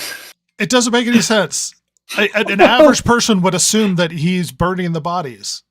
Yeah, like, listen, I realize that's probably a little weird, especially because I'm assuming. I mean, look, if Aaron Taylor Johnson's character is like, say, my age, he was probably what, like Spike's age when this all went like kicked off. So like 12, 13, something like that. But like, it's not that weird. So like, let's assume he's 20. Like, it's only been like 8 years, 7, 8 years. Like, it's not that weird, is it? I don't know. I mean, or just send a guy out. I mean, you're supposed to be like scouts, right? Like, the fact that, I mean, they were weirded out by the fact that all of the bodies were laid in rows. And I was like, but it looks like he's burning them. Like, it's one thing if there was no fire and he just had fields of bodies and you're like, what the hell is going on? Like, but there's a fire, so you can imply that he's cremating them. So why would this suddenly be that's so freaky that no one wants to talk to him because we're all freaked out? I was like, this isn't justified enough. Like, it would be one thing where it showed him just dragging bodies through the forest and you'd be like, what the hell? Sure. Like, that would be more of a, I don't understand. This is freaking me out. We're never going to talk to him. Mm-hmm. But there was no justification as to why they never spoke to that doctor. Yeah, really odd. There would have, like you said, if there hadn't been a fire right behind him, like, yeah, that is weird. You shouldn't talk to that guy. Clearly, he's killing people. But like, where he's burning them, you're like, oh, he's just collecting bodies to burn. Like, oh, he's just trying to keep it healthier, I guess. Like, all right. I mean, at least send one guy to go talk to him, right? But no, they don't do that. So just for 10, 15 years, they just don't talk to him. Avoid that fire, kids. Yeah, like, okay. But anyway. I felt uncomfortable. Yeah, it felt a little creepy. So Jamie tells Spike this, but then Spike starts to argue, like, do you want Mom to die? You want her to die, don't you? And this gets Jamie kind of pissed off. And I forget what it is he says that makes Jamie slap Spike. But he does. It has something to do with the lady he was sleeping with. And he goes... Oh, okay. It was like... I'm trying to remember exactly how it was phrased, but it felt like he implied, as I recall, that he's just waiting for Mom to die because he wants to hook up with this other lady or something. Am I kind of incorrect on that one? I think you're right. I don't remember exactly, but I think you're right. And so he turns and slaps him, and he warns him first, and he's like, well, careful, because he brings it up, and he's like, well, and then to imply that he doesn't give a shit about his mother, and he slaps him because because he knows there's a doctor, it's this idea gets in the kid's head that he thinks that he doesn't want to do anything to save his mother. Mhm. Whereas the story wants us to think that that doctor's so creepy and he's gone insane, no one should go talk to him. Whereas the kid's like, what? There's a magic doctor who can fix everything? Why didn't you go talk to him? It's like, well, that's also not how medicine works. Right, and I'm fine with I'm fine with that level of disconnect. However, Where the kid doesn't understand really what a doctor is, sort of thing. sure, because I mean he's never known it, but the decision that's made here in the next 10 minutes of this film makes him so stupid. Well, that especially you with just this lose all complete care. this complete turnaround after his dad saves his life multiple times, and it's implied they have this great relationship, and suddenly it's like my dying mother who screams at him at this one point and doesn't remember things every few seconds, and the dad is still taken care of, goes off and hooks up with some lady because the horrors of the zombie apocalypse are terrible. How dare you, who I just was shown that he saved my life multiple times. I don't want anything to do with you. I don't want to see you anymore. Get out of my house. I was like, what the hell is this? This is my house, kid. It was like, and he wouldn't leave. He'd be like, no. How about no? Well, and maybe he stormed out because he's embarrassed because he was caught or that he was doing this sort of thing. Yeah, or that he lost his temper and hit his or kid. they lost like his that, temper or whatever. But that's a weird complete, like, you're a piece of shit. And he's like, oh, you mean that guy that taught you everything you know and saved your life and all that sort of thing? No, he's a massive piece of shit and should leave. Yeah. I don't know. It's like, again, like I'm like, I mean, he's 12, like, okay, whatever, but I don't know. Like, But it snowballs. It's like weird illogical decision after weird illogical decision after horrifically stupid impetus for the story that makes no sense. Yeah, like if this was just like the one like really dumb thing this kid did, like, oh, okay, whatever. Like it's part of the story. He's 12. That's fine. How, like you said though, this starts to snowball. Well, we see that so Jamie leaves and Spike is determined. He has a look of determination. And we see him mosey over to the supply closet and dump some gasoline on it. And then he goes up to the... Oh, yeah, by the way, he ruins the town. I mean, he may have fucked over the town for a long time, maybe permanently. Because this kid's a giant piece of shit. He's a fucking idiot. He couldn't light anything else on fire. But to be fair, I guess he knew that like that being on fire would pull everybody over there. So, I mean, I get it, but...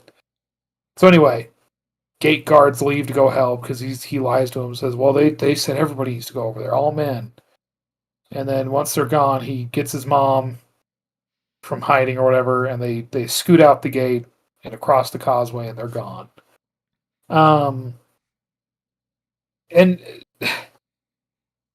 we start seeing beautiful vistas and them traveling and walking or whatever. Well, just to reiterate, his plan is to burn down the supply shed, sneak away with his bedridden, brain-rattled mother to go find a doctor in a place they barely survived on his first time out.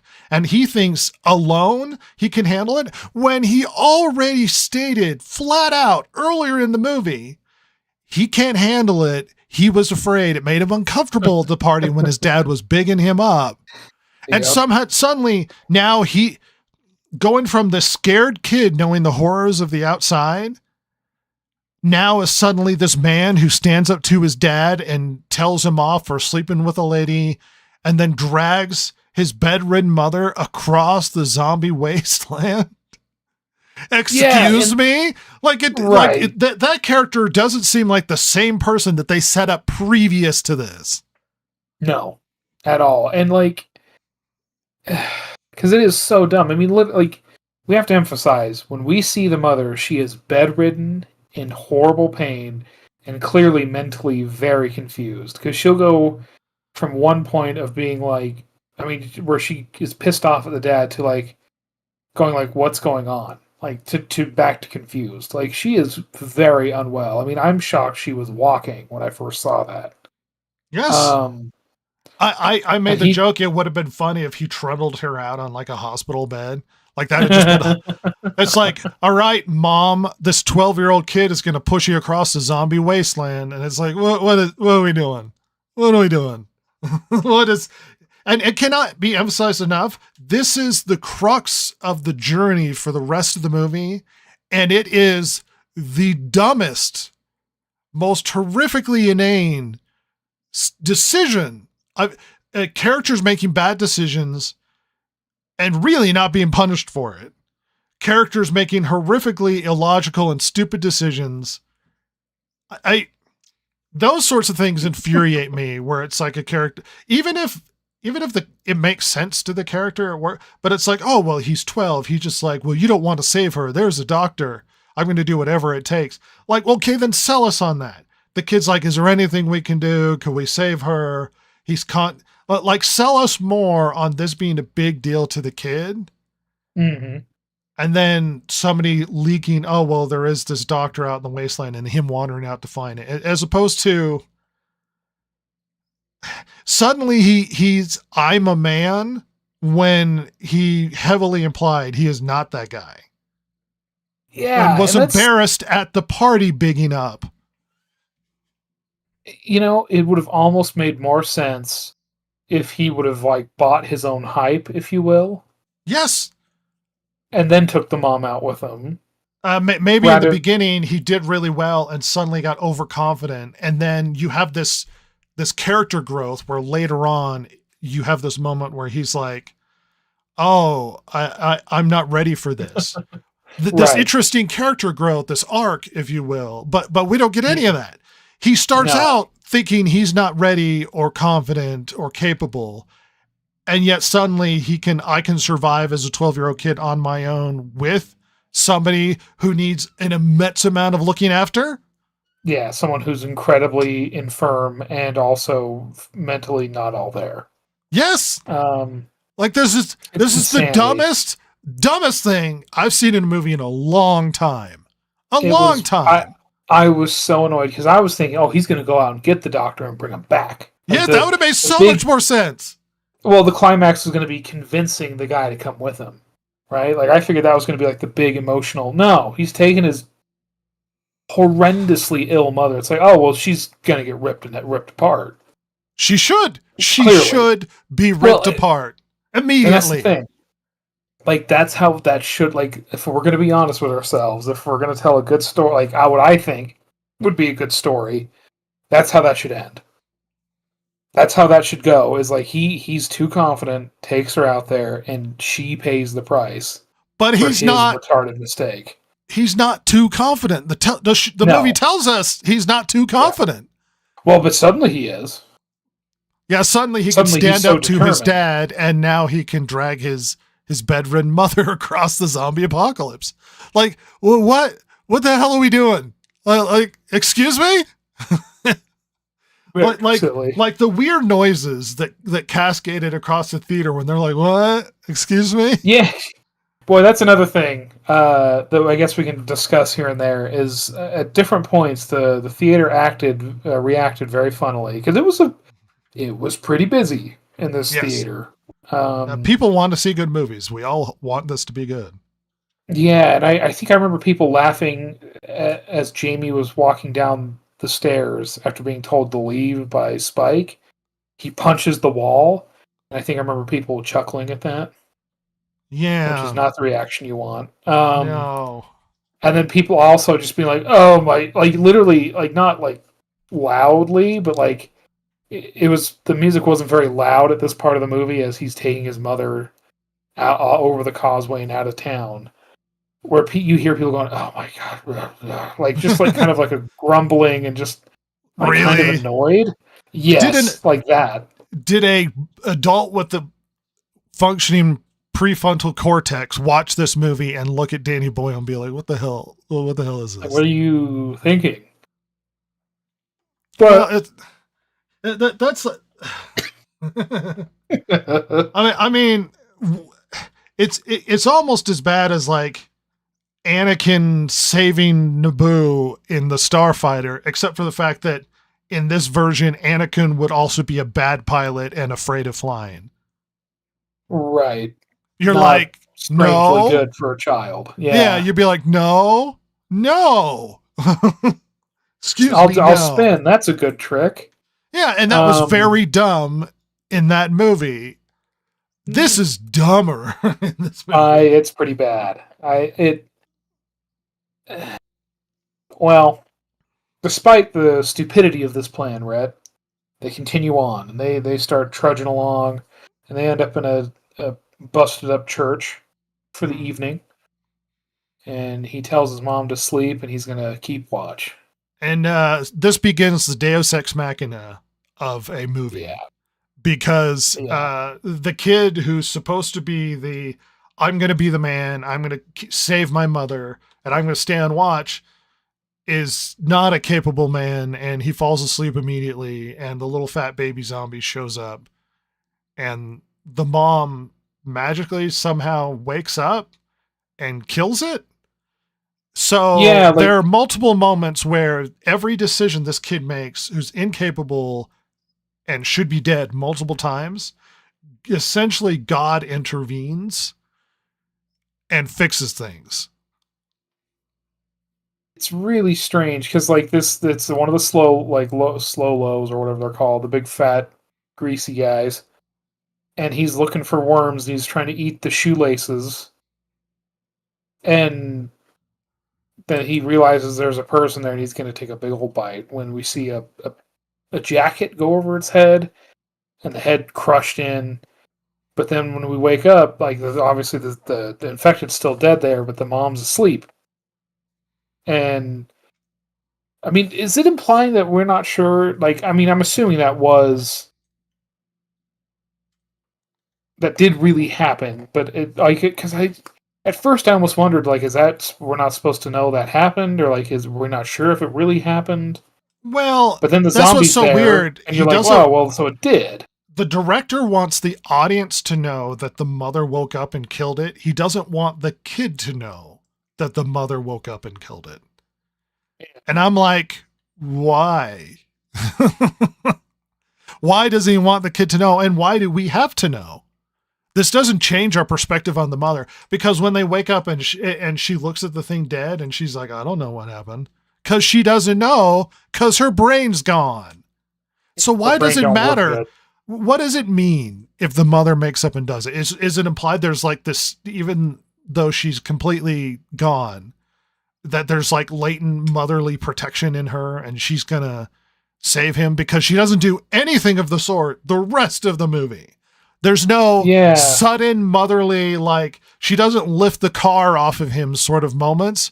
This is the only time it happens, which confuses me as to why this scene is even in the film. Like, it makes no sense. It further implies that old Spike ain't ready for being out here. Well, yes, and if you want to sell that, then the kid wakes up suddenly with the thing almost eating him and him screaming and getting upset, and then the mother wakes up and then saves him.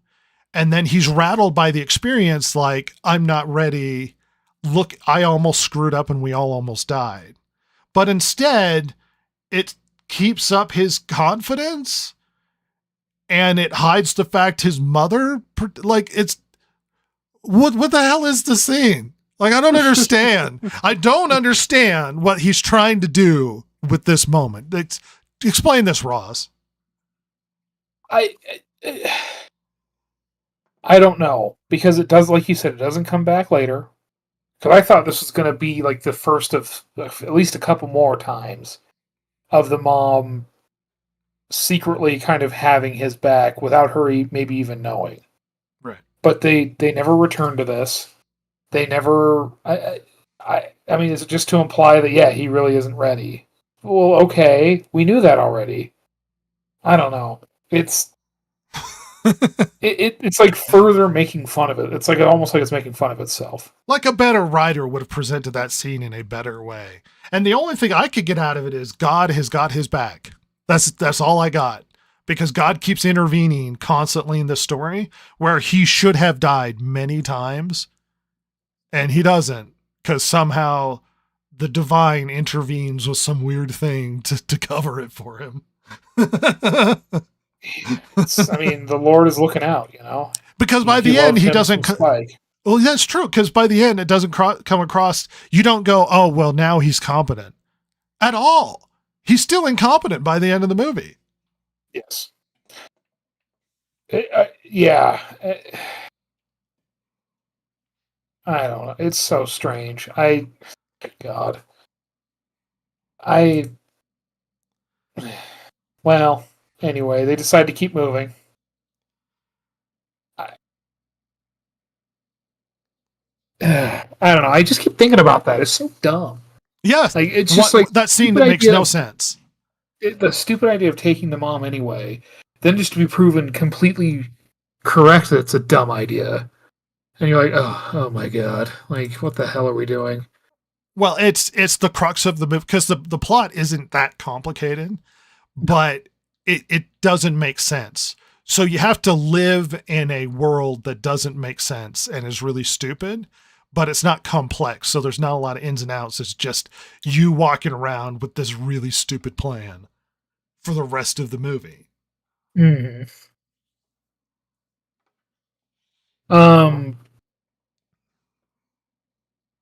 Well, we continue on, and we see a bunch of kitted out soldiers running, right? And they slide into this like, I don't know if it was like a water treatment plant or something. It's like some facility, and they're running, and their scene is really dumb because there aren't that many zombies, and there are a lot of them, and they could have defeated these zombies really easily. Like, literally, it gets to the point where like 3 of them are running away from like 1 of them. Yeah, there was. And I was like, you have automatic weapons. Zombies. Like, what is this? You have automatic weapons. You can kill it. And by the way, these guys bug the shit out of me for several reasons, because they're kitted out poorly to kind of look like they're like spec ops guys. Yeah. We later learn they're Swedish Navy and that their patrol boat sank. I mean, not to get too far ahead, but just to cover that right now. Yeah. Their boat sank, and they were just trying like moving inland to, I don't know, they're running away from whatever. Well, anything that lands cannot leave. Can't. Yeah. So they didn't want to land in their raft, I assume, but the wind and the tide pushed them in. So now they are stuck there. Yeah. So they're running away from these infected and like shooting at them in full auto. And they have like these short little AR-15s, like with like 10 or 12 inch barrels, tiny, which make no sense that, some dumb patrol boat in the Swedish Navy would have these. And also, if you're, I'm gonna get nitpicky just for a second. If you're gonna kit out whatever guys or ships are gonna be doing this job, wouldn't you want them to kit them out with stuff specific for this problem that they might face if they get stuck on the island? Because, like, I mean, that's the problem when it comes to like military stuff. Anyway, it's like the weaponry and the equipment and all of that should be for the scenario you're in.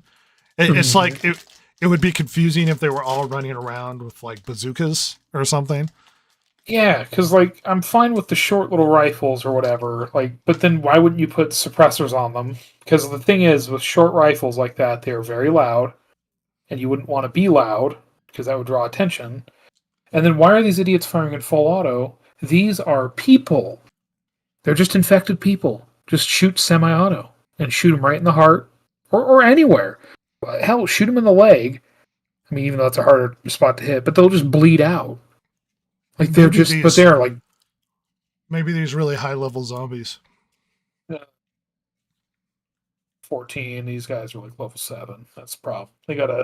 They're bullet spongy. And they have stupid lights on their helmets and not on their rifles. Like, It's so dumb. Oh my god. Anyway, they keep going, and they're getting picked off. Like they're trying to help one guy that hurt his leg, and then they get like blown over and eaten, like bitten, and then so we're down to 3 of them. And they close this metal gate behind them, and they're going into this tunnel. They turn on the dumb lights on their helmet. And, Visually, I like the look of the lights, but yes. Yeah, it's great. It makes no sense you'd have 2 big bright lights on your helmet, but whatever. Visually, the stark light. I mean, because they have very close up on their faces a lot of the time. Yeah, I don't think I've ever seen light displayed, and it might have something to do with how the iPhones work, but it looks interesting. Yeah. But as they're going through, they run into an alpha. And rips, big dong. Run into old Big Wanger. And he rips off one of their heads, like including their spinal cord. Can we have a good name for this guy? Because I think they call him Samson, but I almost want to call him Megadong. Yeah, later in the film, the doctor calls him Samson. We can call him like Big Wang. Dongamus, I don't know. Dongamus Maximus. But yeah, one of the guys gets his head ripped off, the other one gets beaten to death with the dude's head, and the last soldier flees like a wuss. We cut back to Spike and his mother, and they're moseying along. I think they end up having to run from they're like sitting in a field, and they see that metal angel scene? Yeah, I think so. Which was that built after the apocalypse or whatever? No, it was built way before. It's actually a very famous giant metal statue, and it was actually funded. Now, if you know a lot about it or you're English, then don't get mad at me. But as I recall, it was sort of like a massive funding boondoggle by some religious group in England, and most English seem to think it's like an eyesore because it's built off of the highway. So everybody has to drive past this giant, ugly-looking angel. But it's there. Yeah, it exists. It's super there. Okay, as I say, that thing is really hideous. Yeah, most English think that it's an eyesore, like it's this giant, ugly statue. But it was funded by some religious group. It's some guy's plan to put some big, like Christian icon to the side of the highway. But yes, if you drive down that highway, everybody sees this absurdly enormous angel.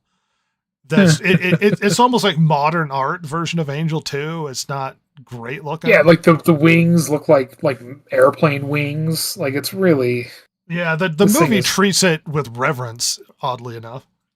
Yeah, it's called The Angel of the North. Yeah, it's a real thing. It is in England. That thing is fuck ugly. Anyway, Jesus. And they have this moment where she tells him about it, and it means something or whatever. Yeah, like what her dad told her when she was little. Yeah.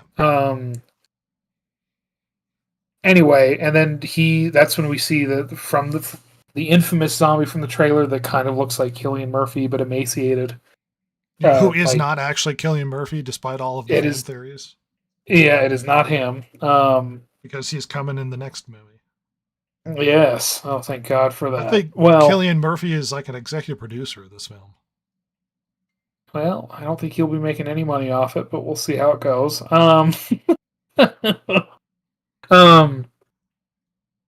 So anyway, like Spike kills that zombie, and then more come, and more infected start chasing them, so they start booking it. And they run into like a little roadside like gas station place. And it's like it's the dumbest thing, right? There's very clearly like a miasma at head height in that stupid building, and they're both just like zombie fart gas. Oh no. Yeah, and they just are walking around in it rather than getting down on the goddamn ground. Yeah. Ugh. Well, because there's very visually obvious representation of the fact that whatever it is, it's lighter than air and it's floating above everything. So much like smoke, you would get down below the smoke, otherwise you would suffocate. Because when I say miasma, I mean it literally looks like there's like a purple fart Yeah, haze. like a purple fart haze. Exactly. Yeah. I think that's the scientific name. It is. But anyway, so they're clearly going to suffocate, and the infected bust in, and they're also choking on it because again, they're just not people. dead. They're people with weird infection that makes them go crazy. And their bodies are still susceptible to all the things we are. Apparently. Anyway, even though that guy would suffocate with a bag over his head. Yeah, well, anyway. So stupid. Or die from the blood being rushed to his head for hours, days, Or the blood whatever. loss. Oh my god. Well, this is it for old Spike and his mother. And when suddenly Spike and mother are gone. The roof hatch opens, it's Soldier Man. He tells him to get down. He cracks off a burst. And of course the gunfire lights all that miasma on fire. And it blows up, kind of, and lights all the Zambambos on fire. And somehow Spike and his mom aren't dead. And God has intervened yet again. Once again, I mean, not even singed eyebrows. Yeah, not based on, and the reason why Deus Ex Machina is a big deal is because story-wise, you want characters to learn and grow and make decisions, and it feels when Deus Ex Machina shows up, when basically something randomly saves them for the sake of the story, like an intervention magically shows up, like an action of God, it takes away agency from the characters. And it's just, oh, they're just lucky and they happen to survive. Like multiple times these characters should die and then they don't because God intervenes. God loves Spike. God loves him. Anyway, so they stumble out of that joint, and our Soldier Man, who we find out his name is Eric, he's like, oh yeah, it's benzene. It's been there probably for years. And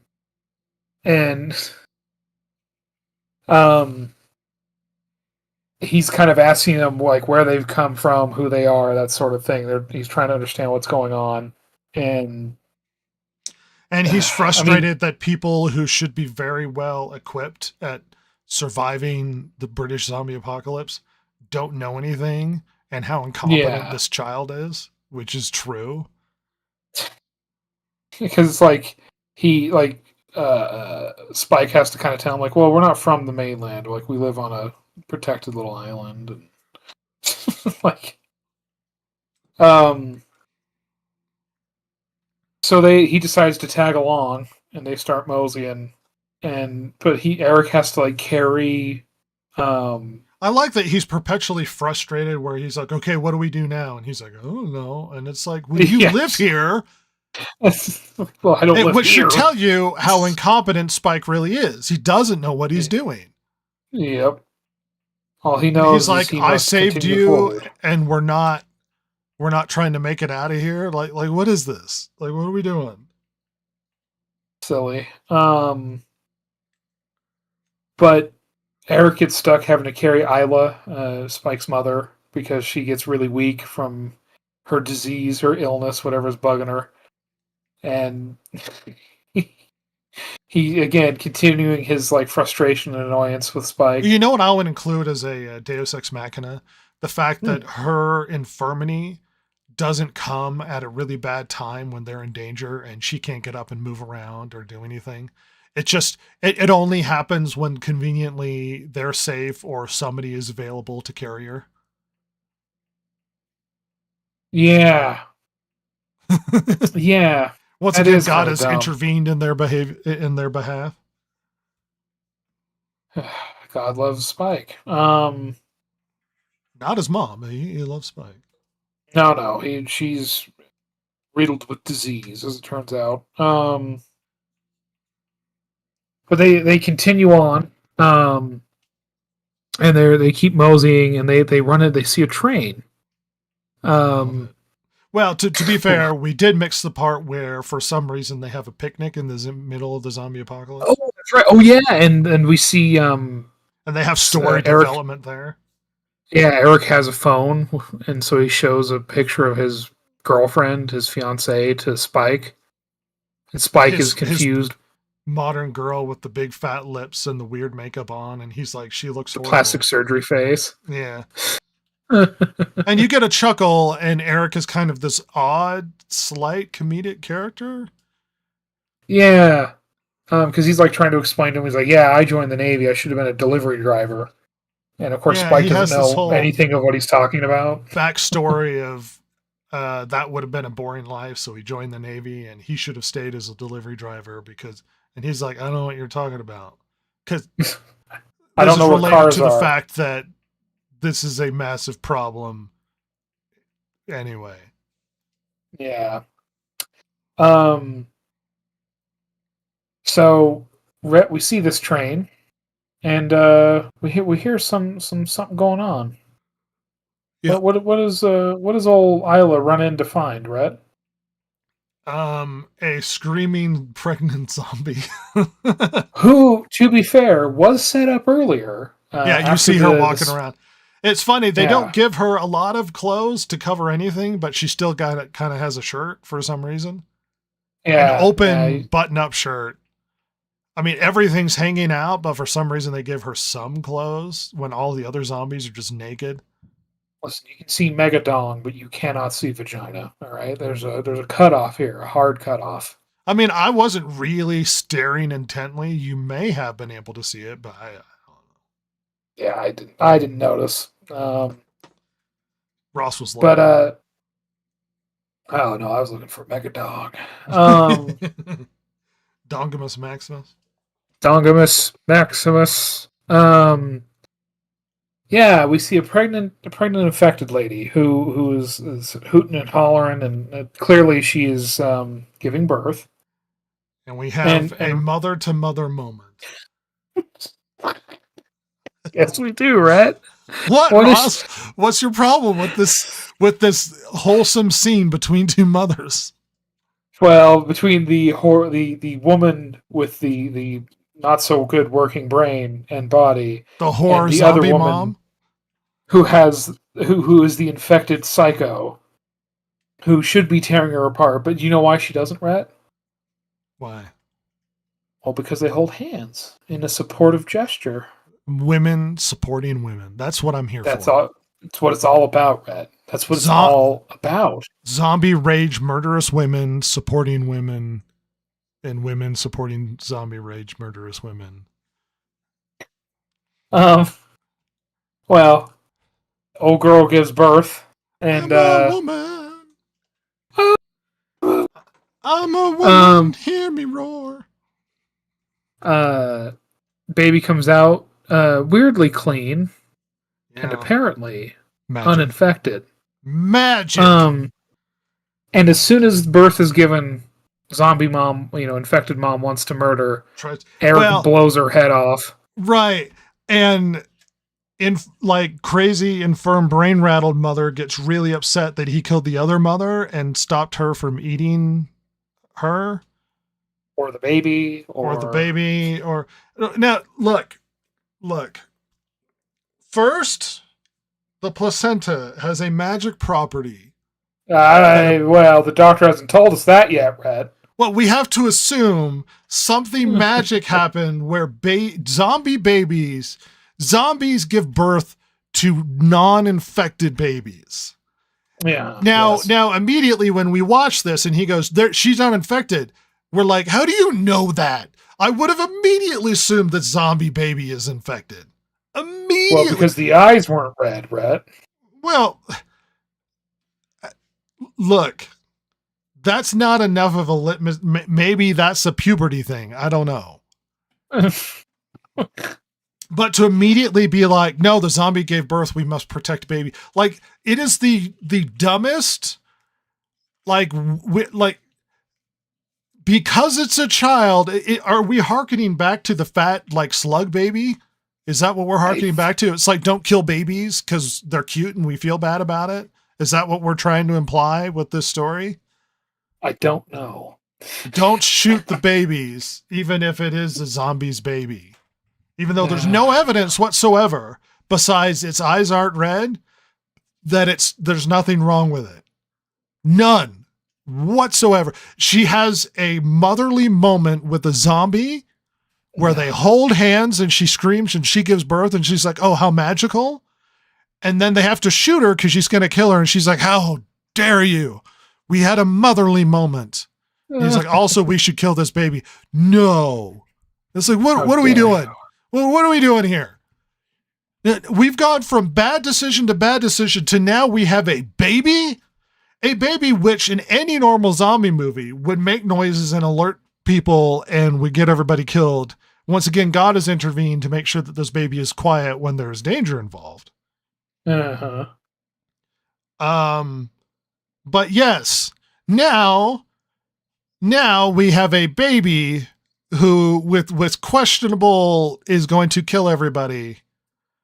And everybody's upset at Eric for killing the zombie mother, even though the zombie mother was going to kill everybody. Yeah, Eric gets his comeuppance. Oh, well, he does, because they're not letting him kill the baby. And he's like, you people are crazy. So he starts backing out of there. And when he gets like near the front of the train, arms grab him and pull him up out of there. And you hear screaming. And then his body falls headless to the ground. And then in comes Megadong. Did you get the impression for a good chunk of the movie that a lot of Eric's agency is taken away from him? Because there was a heavy focus on him, and suddenly we're not super concerned about his decision-making or what he's thinking. We really start to spin around between Megadong and Eric and his mother and pregnant zombie, and like Eric doesn't come back into focus, it feels like, until a bit later. Yeah. Or am I just insane? I mean, his character is like kind of a strange. He's not around for very long. It's really a very short period of the movie. Well, and which is Spike strange. Is who I'm talking about. I'm sorry. Oh, okay. That Spike being the focus at the beginning, somehow we lose focus of him, and we spend all our time talking about Eric or his mother or the zombie woman or the movie camera sort of stops focusing on the decision making of Spike when he's the impetus of everything. We don't. Yeah. He doesn't make a lot of decisions for a while. Not a lot of things. Like, we're not focused on his reasoning or what's going on with him. Like, we get distracted for huge chunks of the story where they have a picnic and Eric gives backstory, and then we get backstory from the mother talking about her father and all these other things. And it feels like we lose focus on Spike, and then it takes a while before it comes back to focusing on him. Yeah, no, I don't disagree. He does kind of take a back seat, mostly to the mother, weirdly enough. Yeah. Yep. And again, he's not punished for letting her for either bringing her out there or like letting her control the situation, like, or adding a baby, or all of these poor decisions no one's ever punished for. I mean, Eric now look. Yes, and I unfortunately there's probably going to be some people who will be like, well, there's going to be another movie. Maybe it'll. No, that's dumb. I paid to watch this movie. Yeah, and we will get into that. But yes. Yeah. Well, anyway, they start booking it. A few arrows are flicked at Megadong. Doesn't work. They start running away from here. Let's just re-clarify why we keep bringing up Megadong. There's a lot of zombie penis in this. Like, yes, lot of zombie penis. And the reason why we keep talking about Megadong is this giant zombie with crazy hair and huge and jacked has a huge penis. And it is flapping in the wind. It is flapping in the... He is helicoptering all over the place. And that wouldn't be so weird if like it was just kind of like not... I mean, it would still be weird, but it wouldn't be as weird. Except sometimes the cameras... Because like... Pans down slightly to put it in focus. Well, because like the camera's almost at like a hip height, which is fine because it's like it's focused on Eric's severed head or whatever. But then literally the camera unfocuses on the head and focuses on the dong. Well, so he's like one of the Ugh. most egregious scenes is he's running towards them down this subway train or whatever it is. And like you can emphasize, oh, he's so big that from a child's perspective, but it's like that's not really what we're getting. He's just running at the camera and the camera slides down slightly to sit midway on the zombie running towards him on Megadong, which puts Mega's dong center into the screen. It's like, Yeah. no, you don't want to look at the face. You want to look at Megadong. Yeah, it's so It's like the director wild. was fascinated that this guy had a huge penis, Just which a mega made penis. us ask a lot of questions like, is it a prosthetic penis? Is that guy's penis naturally that big? Which then asks us, when they were casting characters, did they make a huge effort to make sure that all of the characters they cast had really huge penises? Is that an effect of the rage virus where it increases your dong size? And if that's the case, and this is naturally his dong size, then was the casting call 7 foot tall, healthy, muscular man with incredibly large penis? Like it, As big of a penis as we can get. and then was that like that specialized casting need to make sure you get a guy with a huge penis? Was that difficult? Like did they magically find the one guy that fit all of the criteria and had a really large penis? You know what I mean?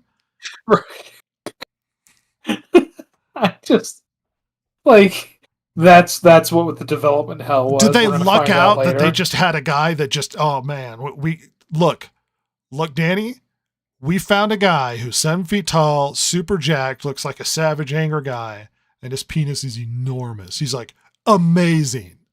Get You're that kidding man. me. As Hire opposed to right it's now. like, how many penis options did they have? How many Well, zombie? somebody suggested like, well, we can do a prosthetic, and he just screamed, "Get the hell out of my office!" Because it's not a prosthetic, good for him. But if it's not a I mean, it is. prosthetic, then the fact Well- that they narrowed down the guy that's eating, and it is absurdly enormous. It's like the joke penis where it's like the only way it fits in his pants is it has to go down one of the pant legs, sort of thing. Oh, by like a lot, yeah. Because that's how big it is. And it doesn't help that it is flapping in the wind. Oh yeah, it's Is it flipping and CGI flapping, penis? It is is it? Well, then I have to ask the question, is there somebody at ILM that spent like months and months creating a digital penis? Like modeling how many How many veins polygons do you want? How many polygons are in this penis? I have that question. A shocking number. Who designed? Did they have to skin tone match? Was there a decision making when it came to, is he a natural zombie that's been around for a while and is himself born? Or is this already a guy previous who became a zombie who's just ginormous and has a huge penis? Or did the, like you said, did the There would be did the rage fascinating. virus make his penis huge? Yeah, well, that would be an interesting storytelling. Or you could have an interesting aspect of storytelling where it's like, oh, he's circumcised, so this is a Jewish zombie. He's very Jewish. A Jewish zombie, where it's like, oh, so either he was Jewish and then became this, and then he was just previously a giant jacked man with a huge circumcised penis, or the zombies circumcise their children. Oh, do they have a zombie Moyle who comes and circumcises their children? There are a lot of important, yeah. questions that penises in this movie raise. By the way, it's not just his; their penises everywhere. Oh yeah, but at Like, least every those zombie ones is are not naked as focused can on. be. Well, that's Yeah. true. This one is focused on. Yeah, the ones stand out. They wanted to make sure we didn't miss it because it's like the world needs to see this thing. I mean, I'm having this conversation with you like like I'm trying to draw it into absurd, but I didn't think when I went to go see 28 Years Later, I would see a lot of zombie penis. By the Like, way, that's not what I this was- thought the focus of the film would be. It's just 28 massive penises dong. later. 28 inches later. More penis than I've seen in my lifetime. I can tell you that. And you were on a football team. I was on a football team. Well, you don't look. But they're around. Danny Boyle did not want us to miss it. Is the thing. Like I can't focus on his face because center screen By the way, helicopter. this was another point where the theater was chuckling. Yeah, running with his dong out all the time. Like that thing's Flipping and flapping flapping. everywhere. I mean, it's Like it'd have been funny if it just knocked somebody out just as he's running. It just wham. just hits the mom right in the face. What is going on with this movie, Ross? Where has this gone from the weird, artistic, strange, like poem Survival movie. with cuts to scenes from the medieval ages and World War One to suddenly zombie dong? To suddenly 16-inch penis. I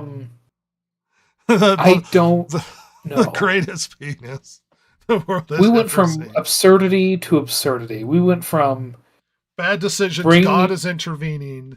And we all bringing have his to mom, look at his this. infirm mom, Yes. the infirm mom saving him, to not dying in a gas station explosion, to now a zombie mom, an infected mom giving birth to an uninfected baby, to now 16-inch wanger chasing you down while carrying a severed head. flopping all over the place. Another thing I would like to at least recenter on to sort of, let's say, serious up this conversation. Okay, yes. So we're expected to believe that Megadong is angry because of the death of his assumed mate.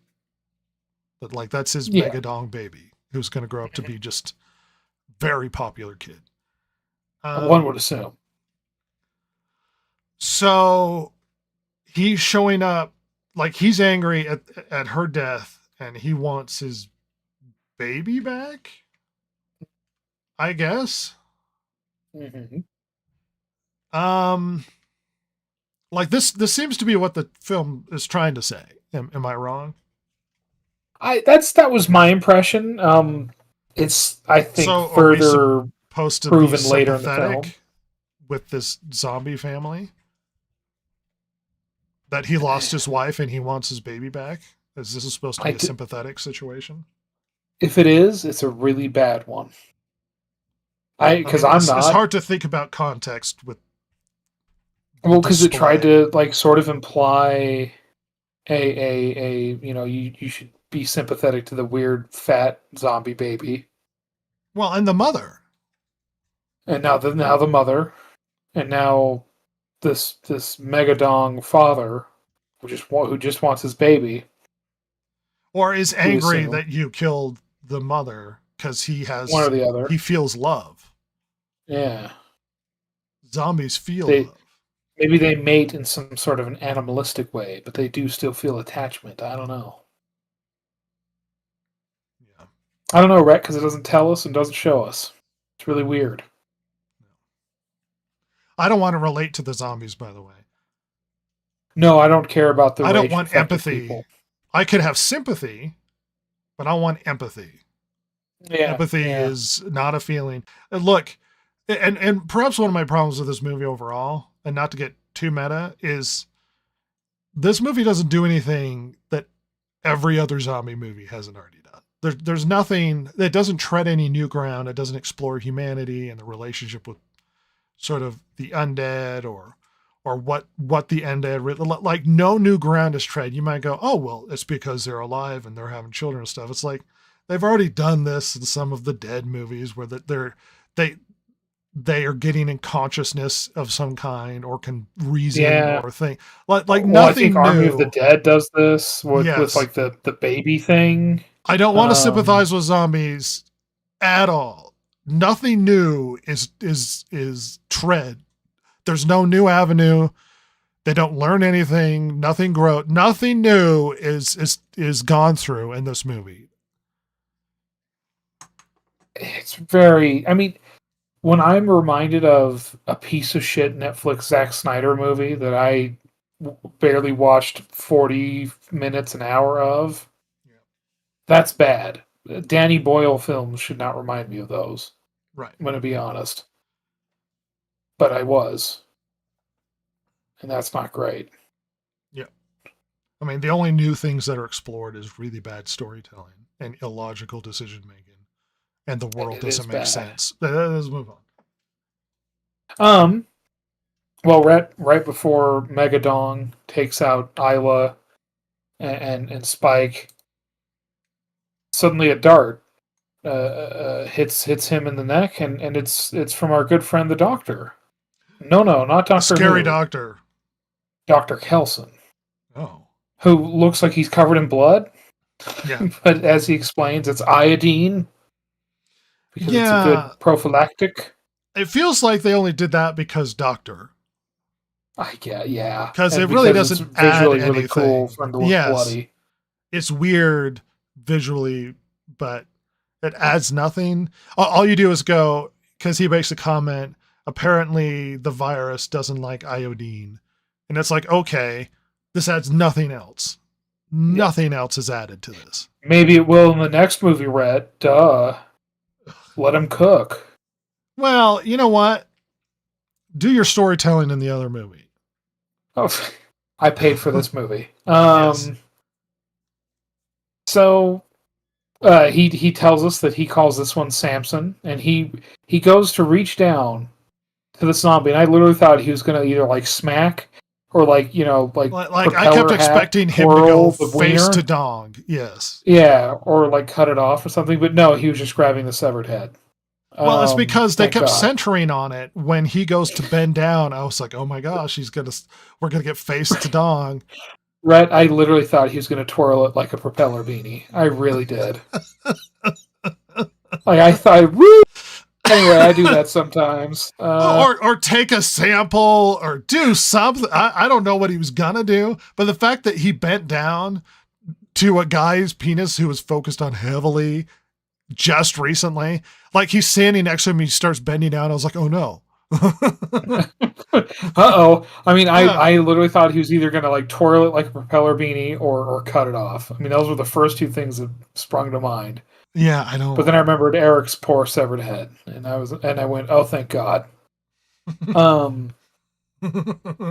So we I think at this point, my mom's sick. Can you help us? You were a doctor. Well, come back with me. So they start moseying back to his weird little. I mean, it's kind of like a little island on this other side of a river. Yeah. Which apparently keeps the zombies at bay. Yeah, he says it helps keep them away. They go across a little rope bridge, and this is where we see from like the very infamous imagery from the trailer of the big towers of bones. Yeah. And it turns out it's very plague imagery. Oh, very much so. Which, all right, that's cool. And it turns out the doctor is just really into the idea of like memento mori. And it's a temple he's constructed of sterilized bones. This is this is bones of kindness. Yes. And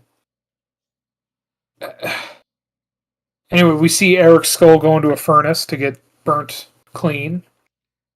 And then is added to the temple, which is very weird. Yeah, because he's obsessed with, I guess, recovering the bones of the dead and then adding him to his mega bone pyramid. Because we must remember death. I think we're very aware this is the zombie apocalypse. We were very aware. Yeah, we know death. And you know what doesn't remember the dead? No indicators as to who these people are. That doesn't remember the dead. Random pile of bones. It's like, well, let's remember the dead. I was like, oh, you mean cataloging their names and lives so that we don't forget the people who are lost? No. Bone pile. What about Oh, so you mean remember Bone death? tower. No, everybody remembers death. Like death is a thing. Remember the dead. Well, I don't know who that is. Well, I will literally come back here a week from now and not remember which skull is Eric's. So mission accomplished. It's probably fresher. Yeah, but what if he adds more? Yeah. Problem. You see the problem here.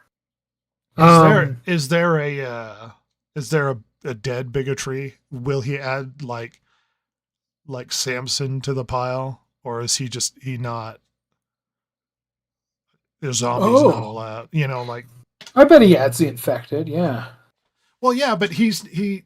I get the idea that perhaps Samson Megadong was born a zombie, so he was never human.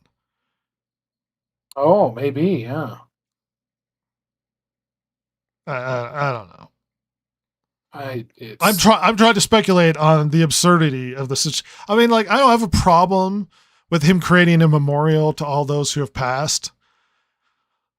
But then say it's a memorial. It's a testament to the loss. But then he makes it out to be like, we need to remember them. It was like, who exactly? Just dead? Just people dead people. Listen, Rhett, you get bored during the apocalypse, and you got to take up hobbies. All right, and what is available if not bodies? It would have been more interesting if he'd have carved their names into their skulls. Yeah, or done like some sort of like art on it, you know, so each it would one's fit distinct. Thematically. Yeah, and it would have been a visual, like a stark visual thing, if it showed a pile of bones with all of the names on it. Like, look at how many people who have died in the apocalypse. Yeah, there'd just be a lot of Jane and John Does. Let's be honest. Yeah, but it's like they're not just faceless; they are people, and the death is vast. But no, it's just look at my art project. I guess that's what we've got. Crafts time. I got this idea. I was going to pile the, but like. I mean, how often does an artist have a medium like this? No one's going to let me do this unless it's a zombie apocalypse, so I might as well take advantage. It was either this or knitting, and I couldn't find any yarn, so... Yeah. I had a lot of bones, though. Bones? Plenty. God.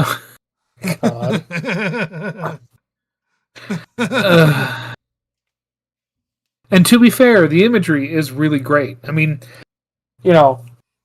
It was in the trailer, and it made you think, oh man, maybe there's like cult, like infected worshippers or something. Yeah, none of that. But no, it's crazy doctor, man. Yep. Well, Spike has done it. He's made it to where he wanted to go. He has found the doctor. Will he help his mother, Red? What does he determine? Oh yeah, she's got cancer. And she's gonna die, and apparently very soon. Oh. And what is now this is a really, obviously Spike is upset. He's, like he asks like, well, can't you do anything? I'll go to the hospitals, I'll find medicine or whatever. And he's like, not. I found it really interesting that they never used the line of like, look, even before all this, you couldn't cure cancer, because that would be the truth. But they don't say that for some reason. I was expecting him to the whole time, by the way. But so we see Spike has to come to terms with the idea that his mom's going to die, like real soon. And, they're trying to calm him down and tell him. And Rhett, Isla says the dumbest thing. Oh.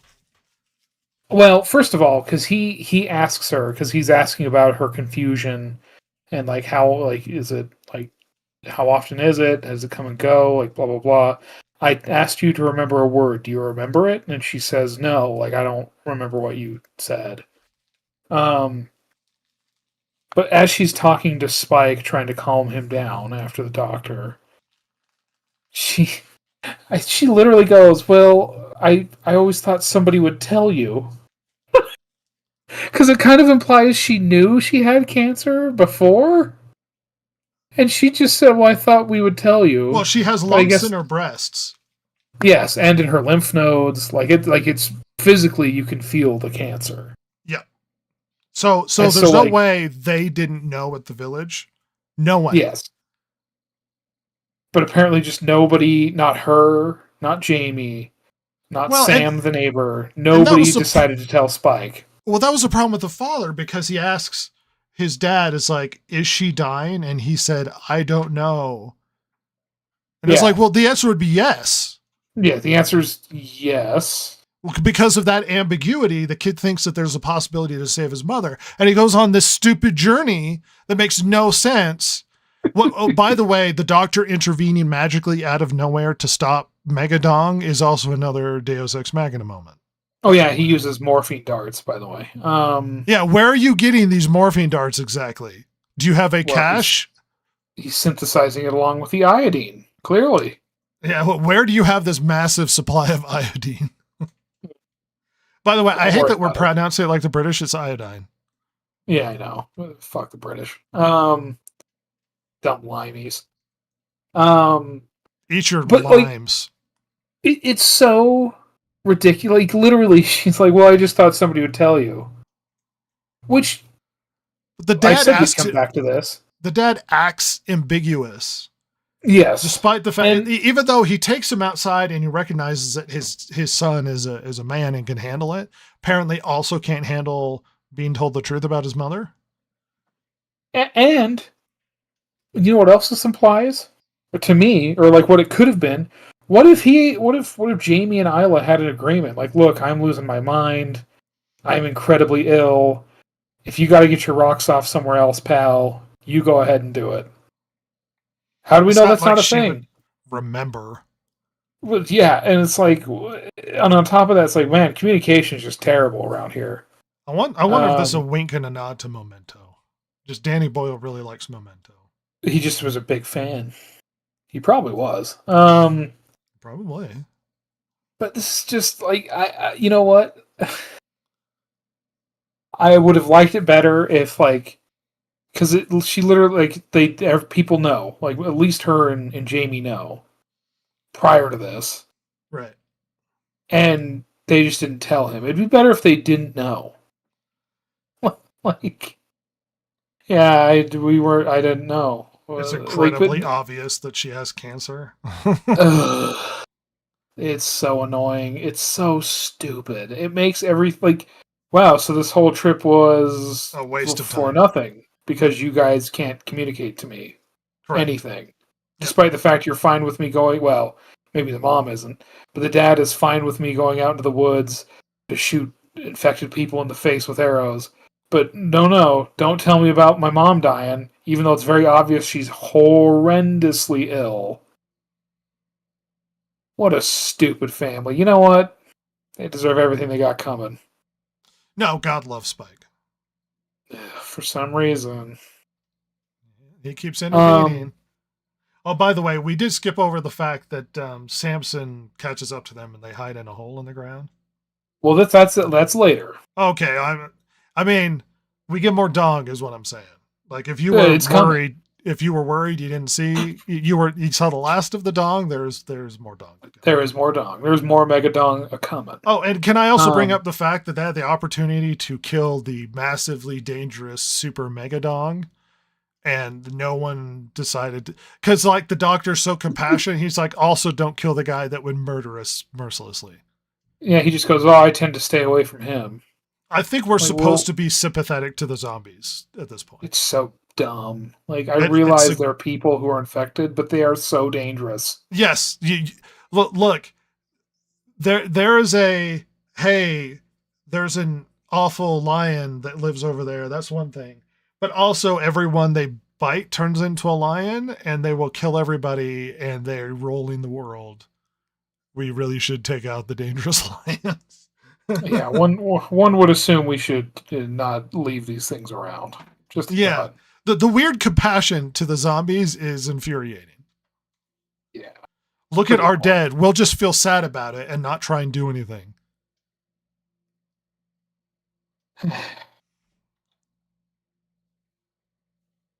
What a stupid. I You were know, really unhappy with this movie. And this was before this point. Like the fact that it's like, it reminded me of Megalopolis where you kept leaning over and being like, this movie sucks. oh yeah, and I was like apologizing to you. I'm like, I'm so sorry. I'm so sorry I brought you here. But yeah, with this movie, just what a massive piece of shit. No, dude, it is. It is such a. I don't want to have sympathy for the infected. I mean, like more than like in the first movie, he goes, "That's Mr. So and So. They live 4 doors down the way." And I that's feel it. bad that he's a zombie now. Like it's weird seeing my old neighbor want to murder me horribly. Well, yeah, but that messaging of like the second they get bit, if you're gonna survive, you have to immediately kill him because there's no choice. If you're gonna live in this world, you have to embrace. Which is funny because near the end of the film, you get whatever the main character's name is. He finally embraces the idea that this is a different world. And he has to be a different kind of person. This is a harsh, violent world. And he has to do whatever it takes to survive. Now, whatever it takes to survive is we have to coexist with the zombies, I guess. So dumb. Like the humans and the zombies have that bumper sticker, the coexist, but one of the letters is a zombie instead of, infected one of the face. religions just gets replaced with a zombie. Yeah, probably Buddhism, let's be honest. They have to coexist as part of their weirdness. So as they're trying to comfort Spike and get him to come to terms with the death of his mother, there's like this weird moment where like Isla looks at the doctor and the doctor looks at Isla and there's kind of like a knowing nod. And the doctor drugs. Oh yeah, let's do it now is the funny conclusion to this. Yeah, and like drugs Spike with a dart. Yeah, I like that he knocks was him enough out. And it was like enough for like a mega 7 foot tall megadong zombie to like go to sleep, but it doesn't kill him. No. And the kid doesn't get a morphine addiction. Oh my god. Anyway. So they it'll be funny, like the whole rest of the movie, that kid is looking for more morphine. Oh my god, he's just fiending the whole time. Jonesing. I need that high. I gotta have it. He's ripping copper wire out of the walls. He doesn't even know why. It's just inherent. They know. They know what it is. Anyway, so Spike is incapacitated and then starts tripping balls with all the flame and fire swirling around, which visually was very cool. Yeah. But then the mom walks off with the doctor and is presumably euthanized with a morphine dart. And then the doctor comes back in the morning and presents him her skull. Yeah. He's like, hey kid, here's her skull. By the way, put her in a very special place. This kid, that's his mother's skull, because he's like, pick a good spot. So in the image that we are looking at on the movie theater screen here, that's his mom's skull. This is supposed to be an emotional scene of him coming to terms with death or embracing the memory of death or whatever, and he emotionally climbs the Tower of Skulls and put his mom on the top. And then turns her so that she can see the sunrise. Yeah, she can. And I bet she's so happy. I just like that. Hey, kid, here's your mom. Hey, here's your mom. You should put her on top of the Christmas tree. Find a good spot for her. Oh, this is really depressing. She's the angel for the tree. The kid who can't handle most things is super okay with like the introspective, solemn, reflective moment of his mother's death. Oh, God. All of this is acted really well, by the way. It is, genuinely. I mean, that's the funny thing. None of this, the actors do such a good job. None of this comes off poorly outside of the writing. Like, they didn't fuck up any of this as actors at all. No. Well, here comes Megadong and the baby Flapping in the breeze. The baby and the doctor and Spike hide in a little hole with a metal grate, and he can't rip it open, but he breaks open the roof and tries to kill the doctor. But thankfully, Spike hits him with a morphine dart, and for some reason they don't just overdose the idiot. But the doctor's like, I think it's time for you two to leave. He tries to kill them again, and at no point do they off Megadong. No, even though the doctor is about to get his head ripped off. Yeah, the kid has to intervene. Yeah, he uses the morphine dart, but they don't kill Megadong for some reason. Anyway, whatever. And there's no doctor come back with me. There's none of that. There's no even he's just like, okay, bye. Yep, and they just leave, and it's like the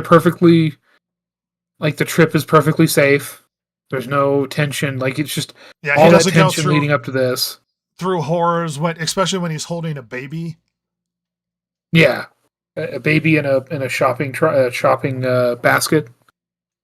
Baby doesn't give him away. Doesn't become this major danger. It's just no. Here's the baby.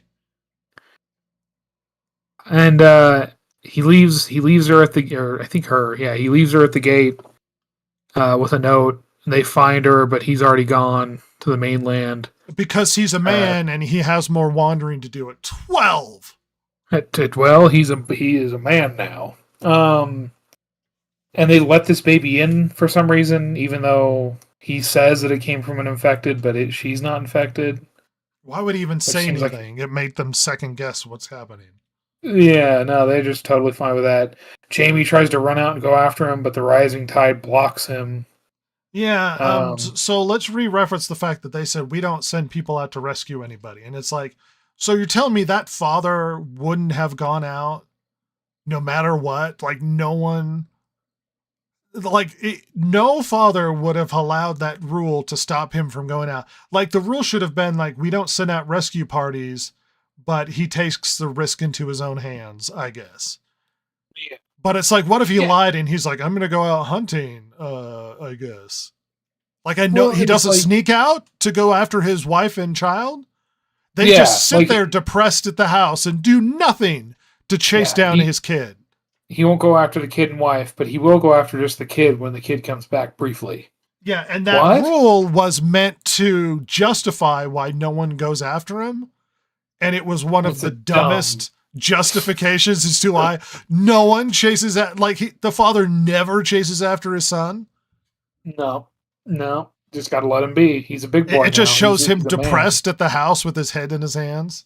God, it's so stupid. I mean, they do this dad so dirty. Yes. Aaron Taylor Johnson, your best movie has been Bullet Train in the recent years. Yeah, unfortunately, he was also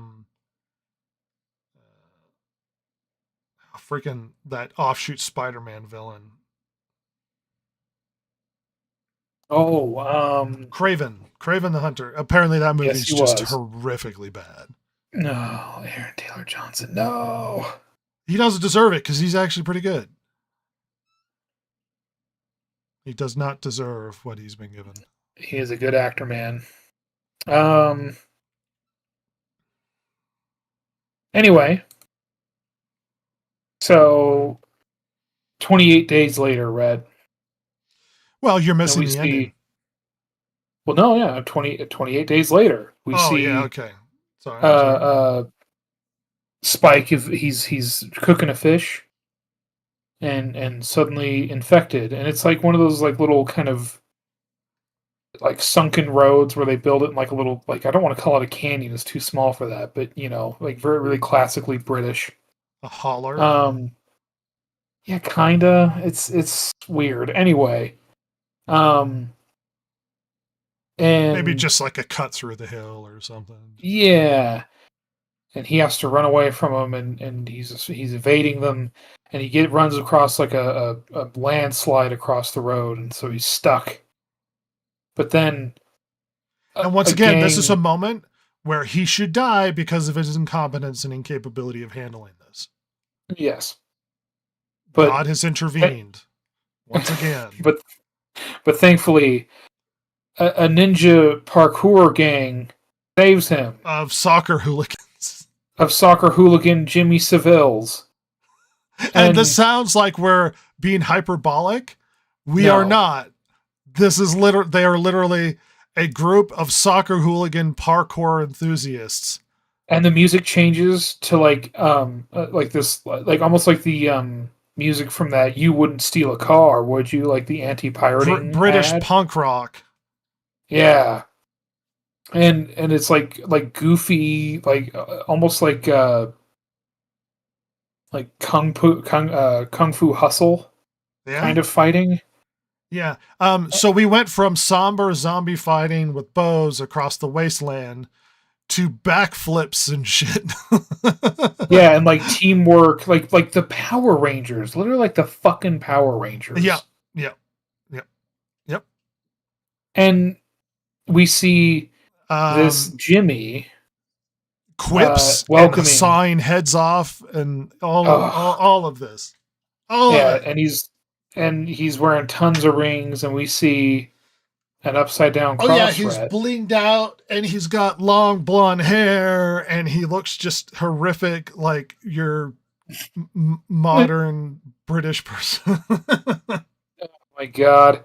And we see it's the same cross from the beginning of the movie, Red. It's Jimmy. It's upside down though, so maybe this is an anti-Christian thing. Yeah, he's edgy now. He's edgy. So the Jimmy Seville ninjas save him, and the movie ends. Yeah, they do a bunch of flips and spins and stuff, and then the movie's over on the weirdest thematic note, leaving the entire audience confused and baffled. Yeah, the audience was laughing comically. Like they were just at this point just like, what the fuck? After the somber putting my mom on the Pyramid of Skulls, we get cool soccer hooligan parkour enthusiasts. The tone shift was neck breaking. I mean, I'm surprised I survived, if I'm honest. And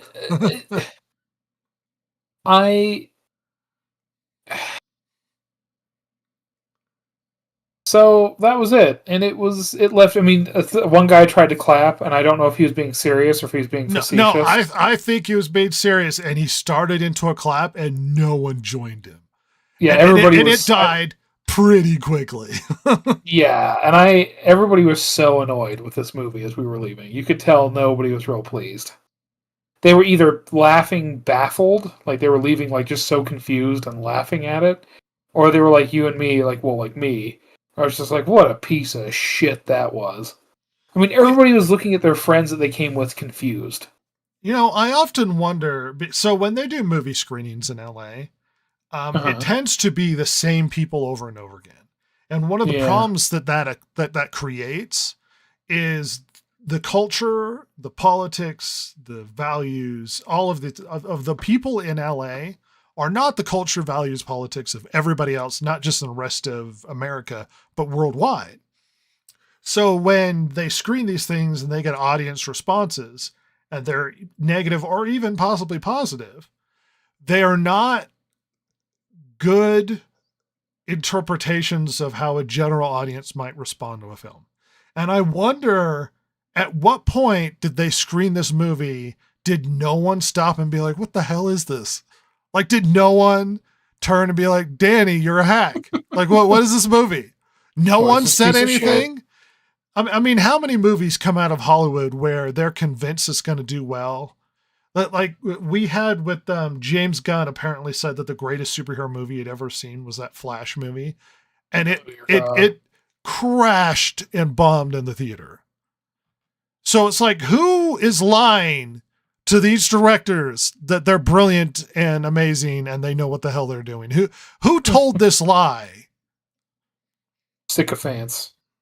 Who lied to you that this was a good idea, that this movie made sense, had complete logical, decision making, and the tone was consistent through? Like, who told you this was good?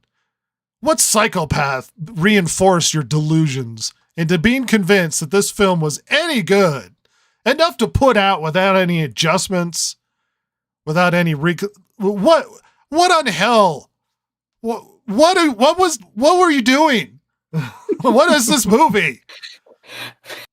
Danny, sweetie, I love the Jimmy Savile Ninjas. I loved it. It's bold, it's beautiful, and no one's seen anything like it. And by God, you are a hero.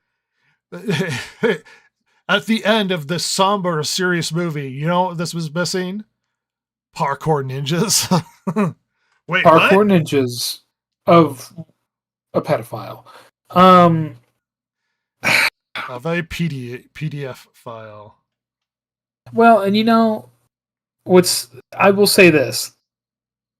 I'm curious as to what he's saying, because clearly he wants to say something about that. Jimmy Savile was not exposed as a pedophile till well after 2002. Right. At least as far as the rest of the public was concerned. I mean, Yeah, all of the big BBC disappointment knew. is that he never really got his comeuppance. Right. I mean, the BBC knew he was doing it, but the rest of Britain did not know. Well, So- I mean, visually, he kind of has the hair and stuff. Like, I don't know how much of a connection he's trying to draw to him. I mean, I think they're supposed to be Jimmy Savile. Well, Which or makes generic 80s guy with tracksuit and gold. He's supposed to be Jimmy Savile, dude. You really think that he's a deliberate, because It's- if yes. this is a deliberate point to that guy, the backlash alone would be devastating.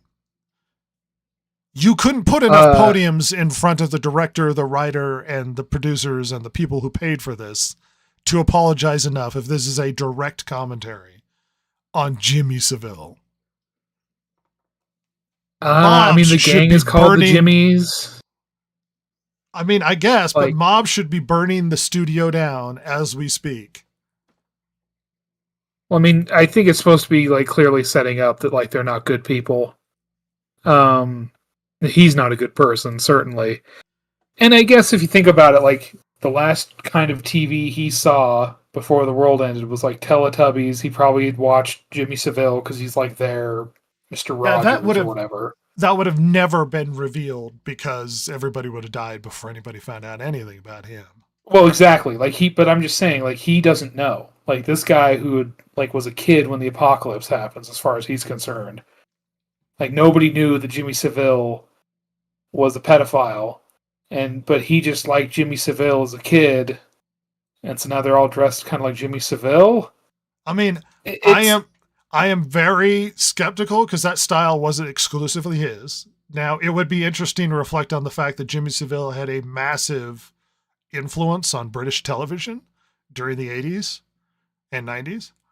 I mean, He Jimmy was Savile he was wore on everything. tracksuits and had shitty blonde hair. Well, tracksuits are not exclusive to them. I mean, they're weird He was sloths who wear it would be tracksuits. like wearing a Mr. Rogers sweater, dude. Like, this is supposed to be Jimmy Savile.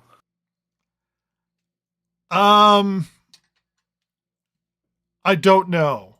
I don't know if I entirely buy it. I could I- see where you're coming from, but that is really, really bad if that's true. Yeah,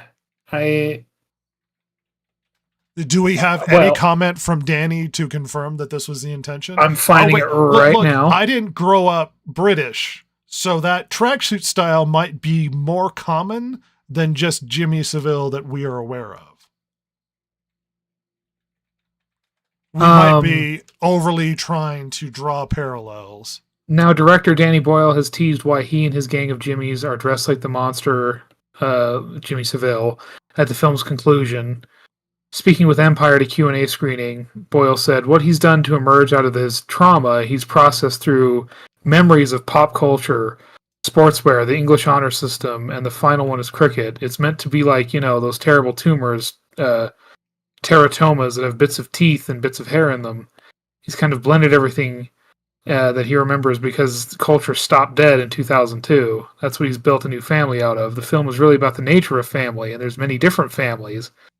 And there's the Jimmies who play a large part in the second film. Asked if wearing his father's crucifix upside down is a sign of rejecting God, The director replied, "The second film is about the nature of evil." So there's supposed to be an evil gang of Jimmy Saviles.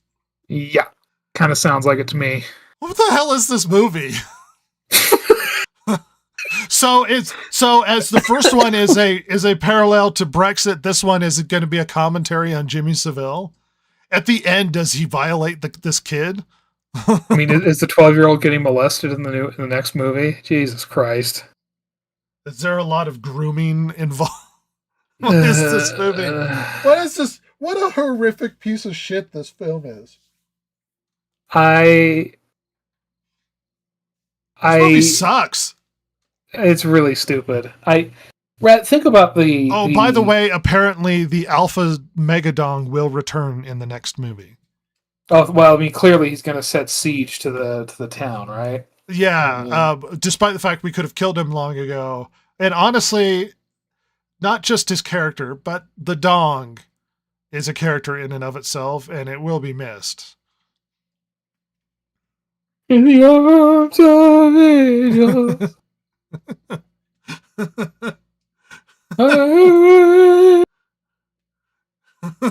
People are going to talk about this film like it's brilliant and clever. Oh, they are. I've listened to a lot of, well, not a lot, but I've listened to a few reviews. Most of them negative, a couple of them not, and they are so funny because the ones that are positive, these are people who clearly used to review, like, I swear, just by the tone and how they like talk, I swear they used to just review Marvel movies. So they have like the stupidest idea of what's good. They lack the capacity to be critical in any way whatsoever. I think so. I mean, I'll send it to you so you can watch it, but it is so funny. Like it's good. An idiot. It's good. It's funny after Star Wars had been out, or this has happened multiple times with like these big movies, where some of the big review sites come out and defend it, and then a year or two later they're like, "It's time to admit that the Star Wars sequels weren't very good." It's like, excuse me, when it was fashionable and you had access, you were too afraid to stand up for the fact that the movies suck because you're a coward and a shill. But now that it's the popular opinion that the movies were bad, you're going to join the bandwagon and be like, "Hey guys, I'm going to be brave and point out the movies suck." As if this is new information. We all know that 28 years later is a horrific pile of shit. All of us. Anyone who's seen this movie understand.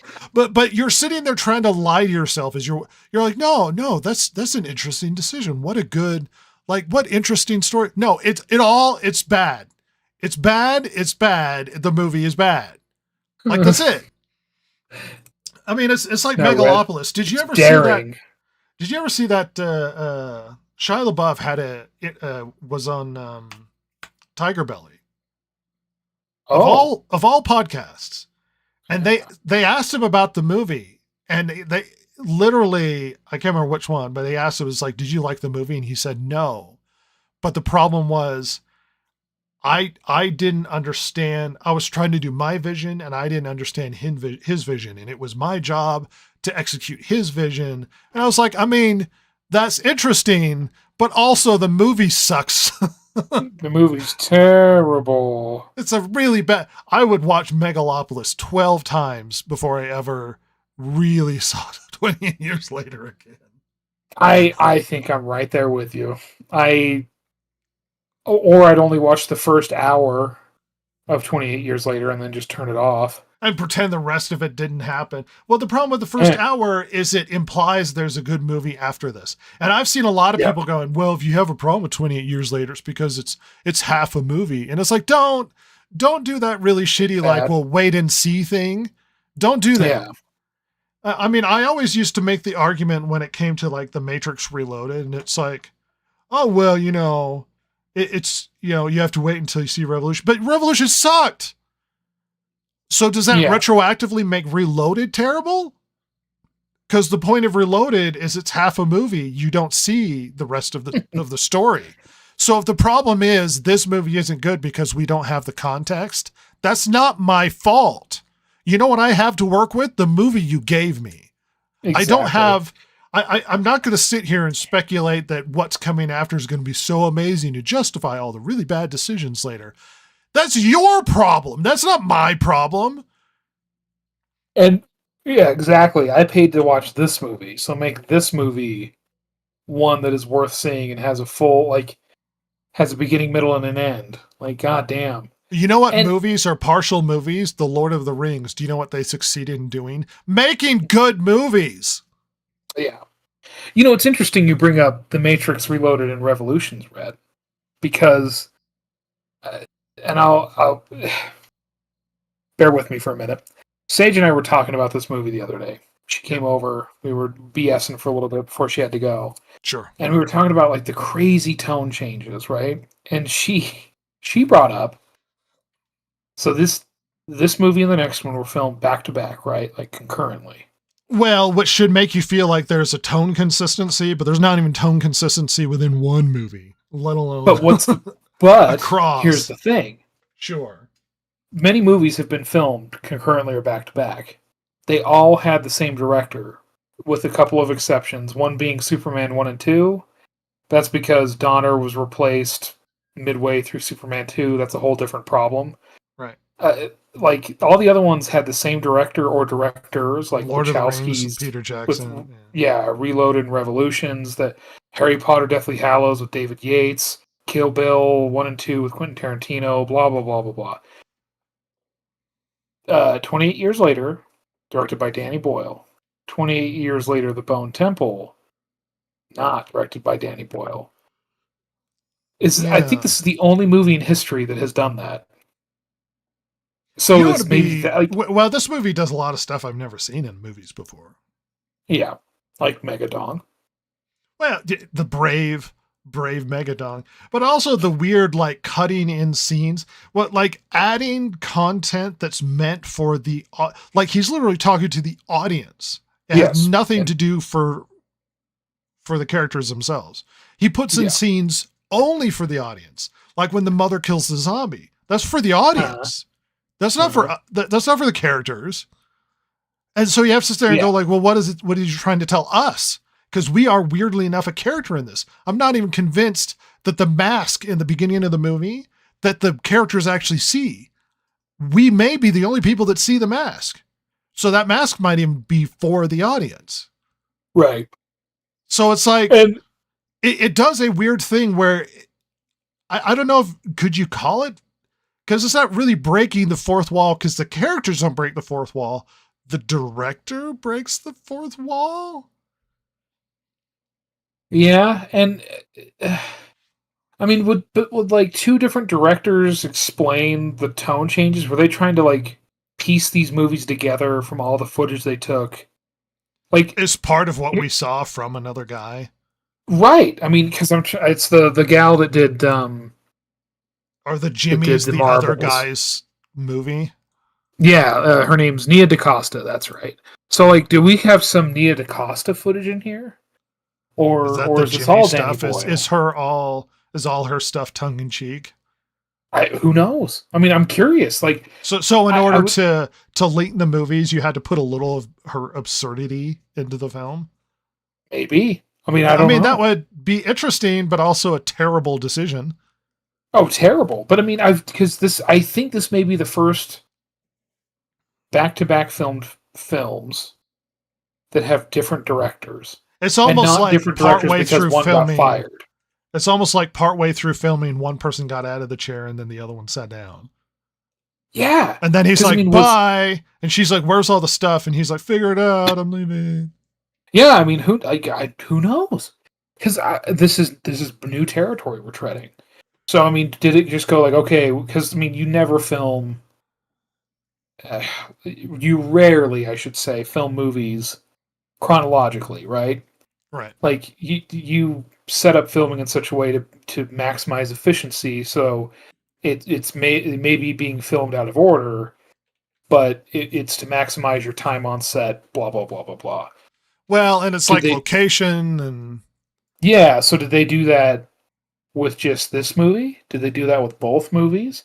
So was Nia DaCosta around the set because they were going to reuse that set for her movie? Who knows?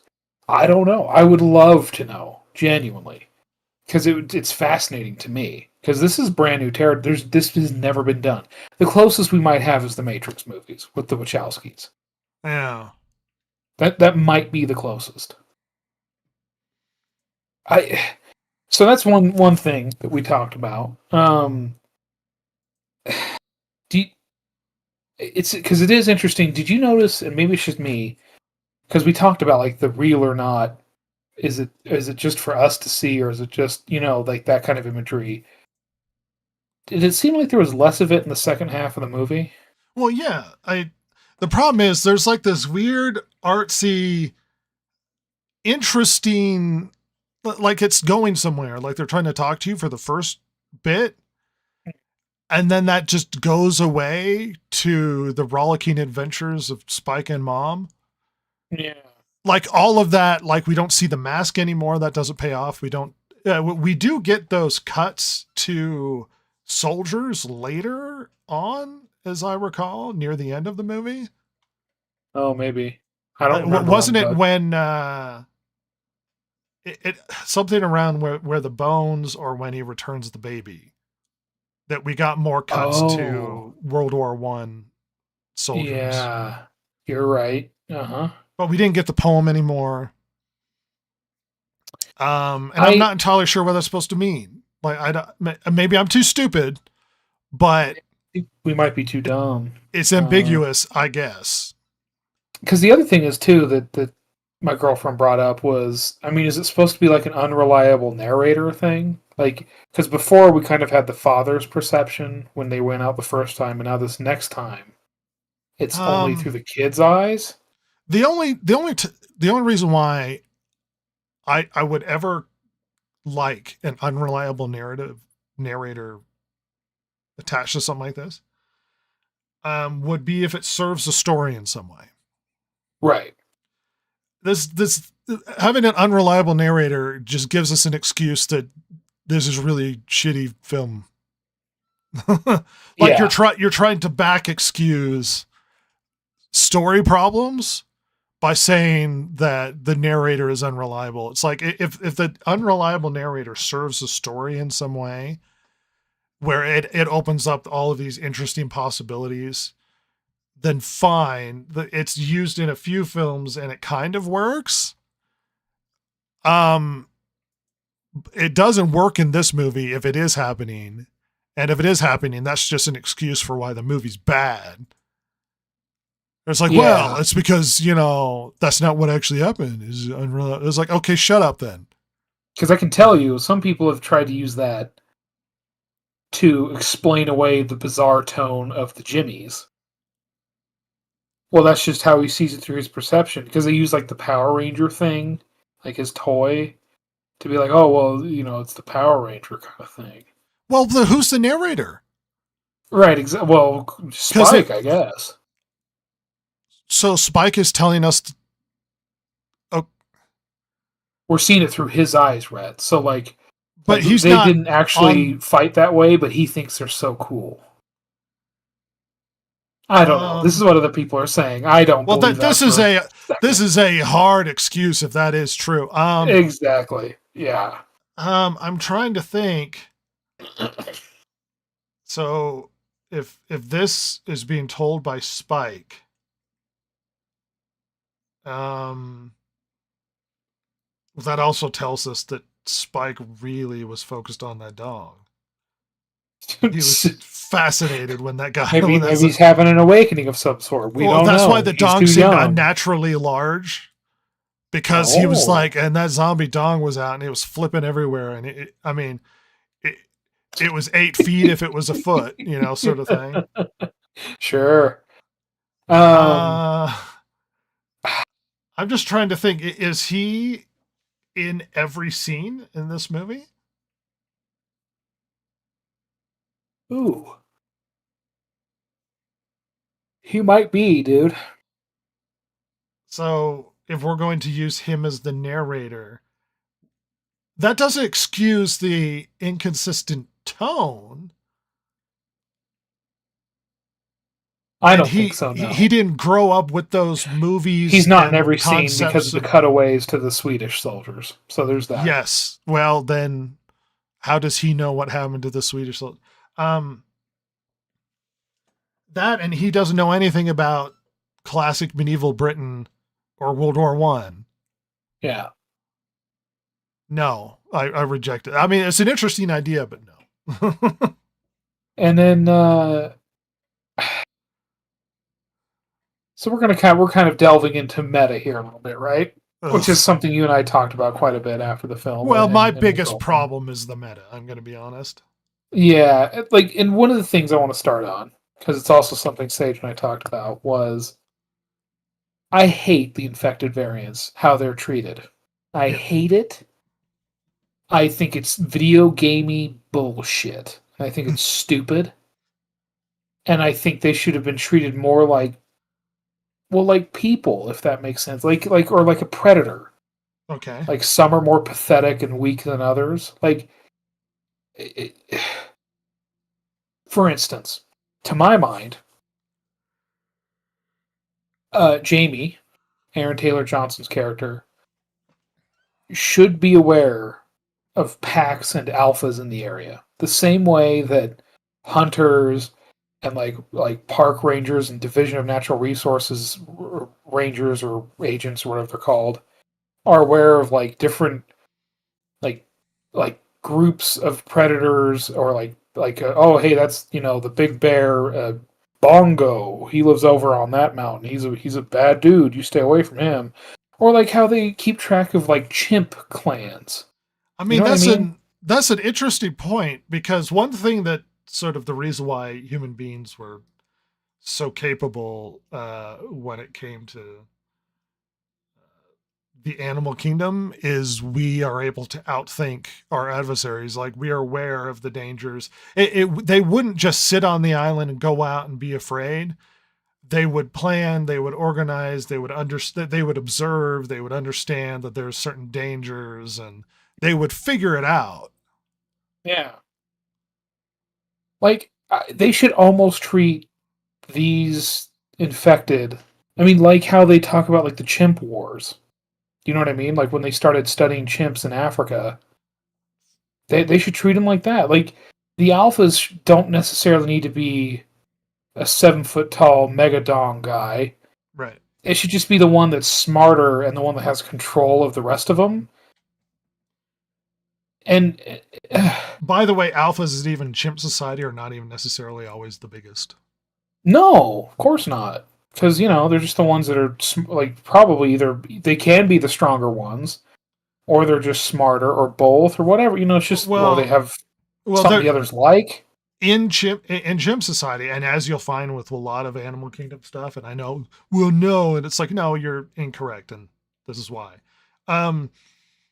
So you can have animal groups ruled by sort of the strongman animal, like a more vicious, like male or whatever, but those don't usually last very long. The alphas that actually do really well are the ones that keep peace between everybody. Yeah. So oftentimes that's either clever or more liked, and it helps that it's strong. And you do occasionally have like one that's really strong that usurps and takes over and becomes really belligerent and stuff, but apparently they don't last very long. So it's not even just, the big jacked guy is the one that's the alpha. It's like, that's not really true. Yeah. And I don't know. The idea that the virus is like physically changing these people, I think is kind of dumb, personally. Because that's not how I mean, even not to be controversial, but even like man-made viruses we've seen lately, they don't affect people like that. No. Like, they just make you sick or they don't. Well, that's I what hate that. Part of what's made the 28 days and subsequent weeks and years stand out was their zombies were different. They were fast. And fast zombies sort of changes the dynamic. Slow zombies always felt like you could avoid him, but they were like the inescapable, unstoppable dead that were just constantly coming at you. There was a different kind of fear. Fast zombies were like, oh no, these are horrifying.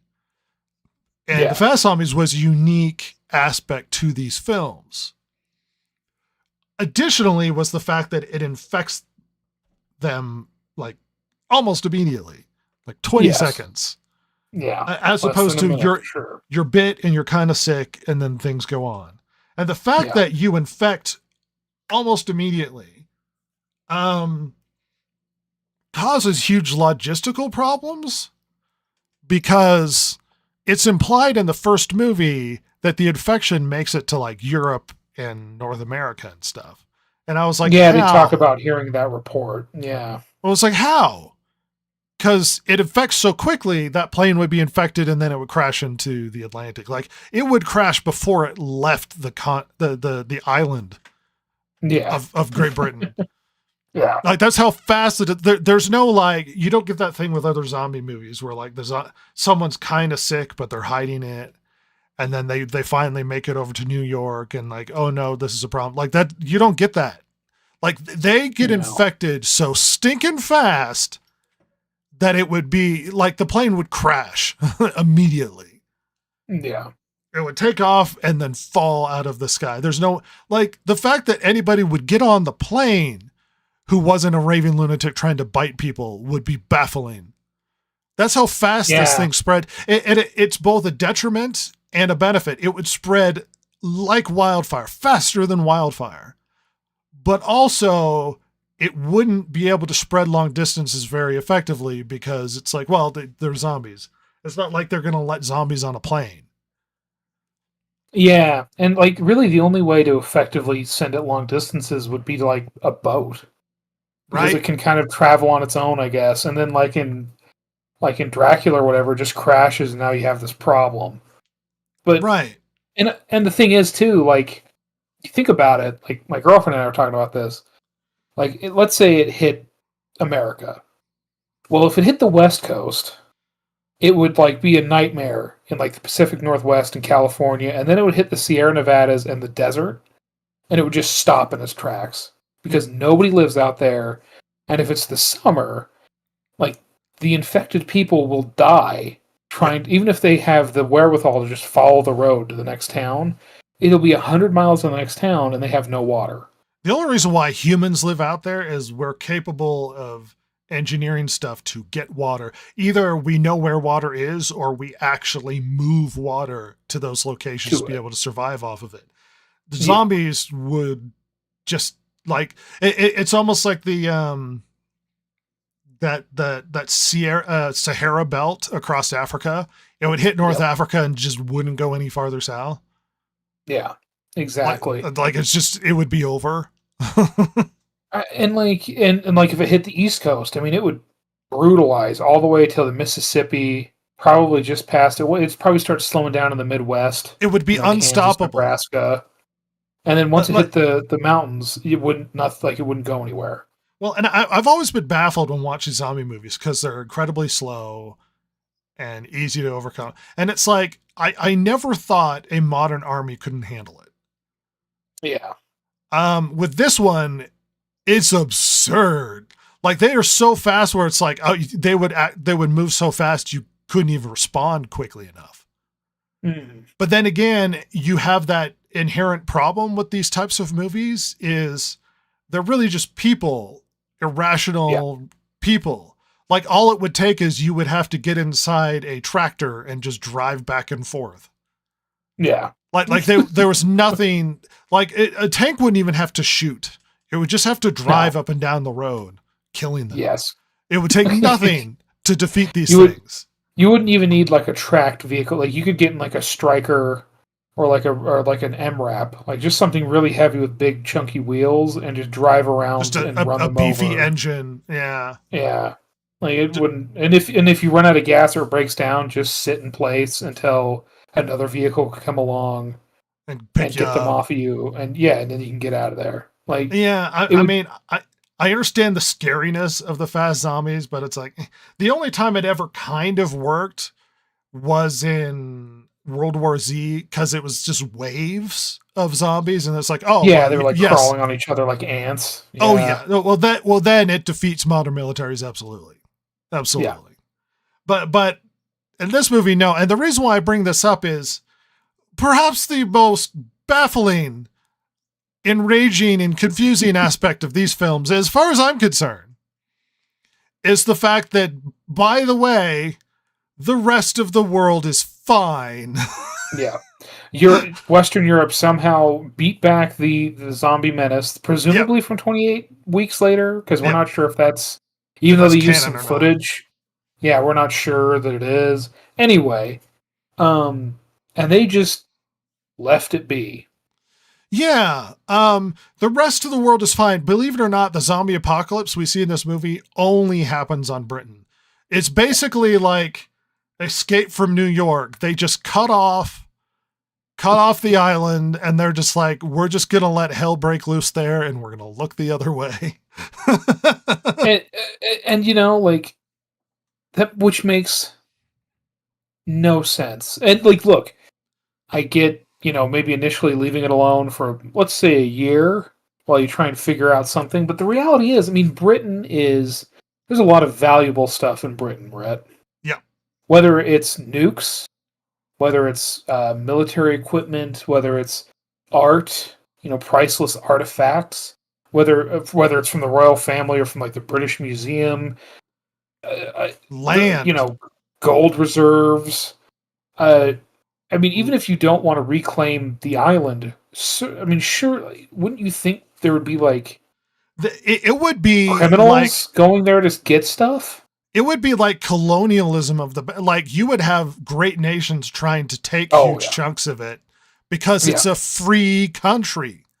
And the implication is, well, right. And the implication is, oh, well, it's quarantine is dangerous because of zombies. It's like they fought the zombies and they beat them in Europe.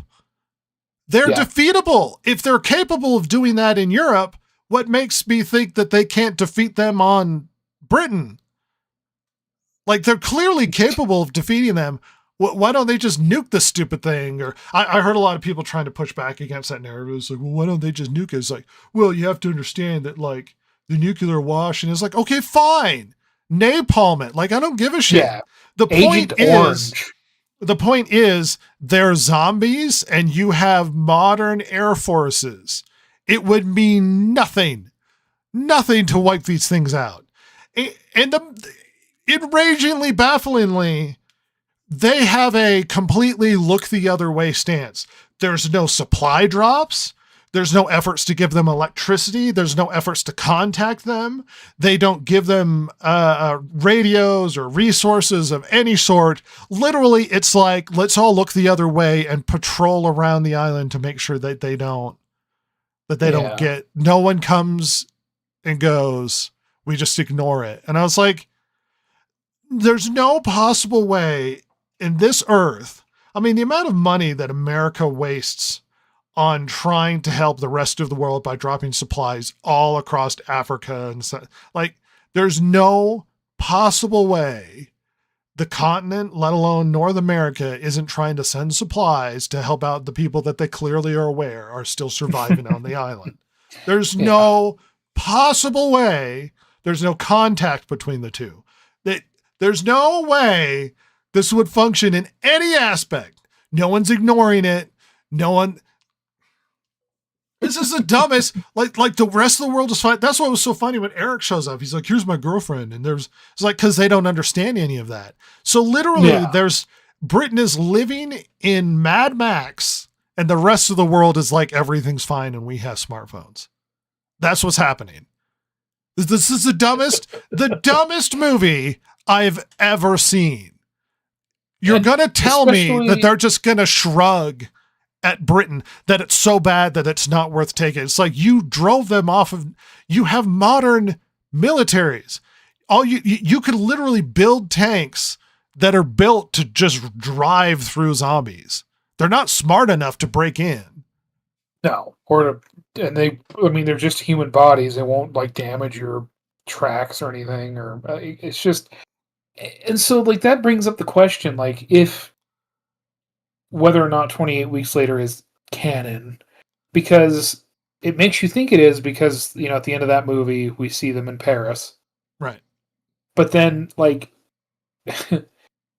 and maybe it would be like, would the American military failing, would that like keep people away, or would that want somebody else to come in, like, and to me, and you and I have mentioned this to each other, but like, wouldn't it have been so much more interesting to like have them on their journey, like coming across like huge swaths of land that have been like Agent Oranged, and they see that there's like Chinese patrols, or like British, or like American, or like French, or like European. Well, or you could do Russian. in the desperate effort to stop it, they basically made most of Britain unlivable. Yeah. I mean, that would make way more sense to me, and it'd be visually really interesting. Yeah. I don't know. Those who are left to live there, it's just a horror show. Yeah, like it's just impossible. And because here's the other thing, meta-wise. So at the end of the first movie, they starved, right? The infected starved. Okay, which set up the second movie, and things only go bad in the second movie because of a carrier, a woman who has it but isn't showing signs. Which doesn't make sense because that's not how it works, but whatever. Well, I'm even fine with that. And I don't know, she's showing some signs, but you're not sure if it's like because she's been alone for a year or whatever, or if it's like for 6 months or whatever it was. But it acts immediately, so now they're changing the rules. Well, I'm okay with like the idea of a carrier, but then the problem is like, because you see one of her eyes is bloodshot or whatever, but then, God, I don't know, whatever. It's just like,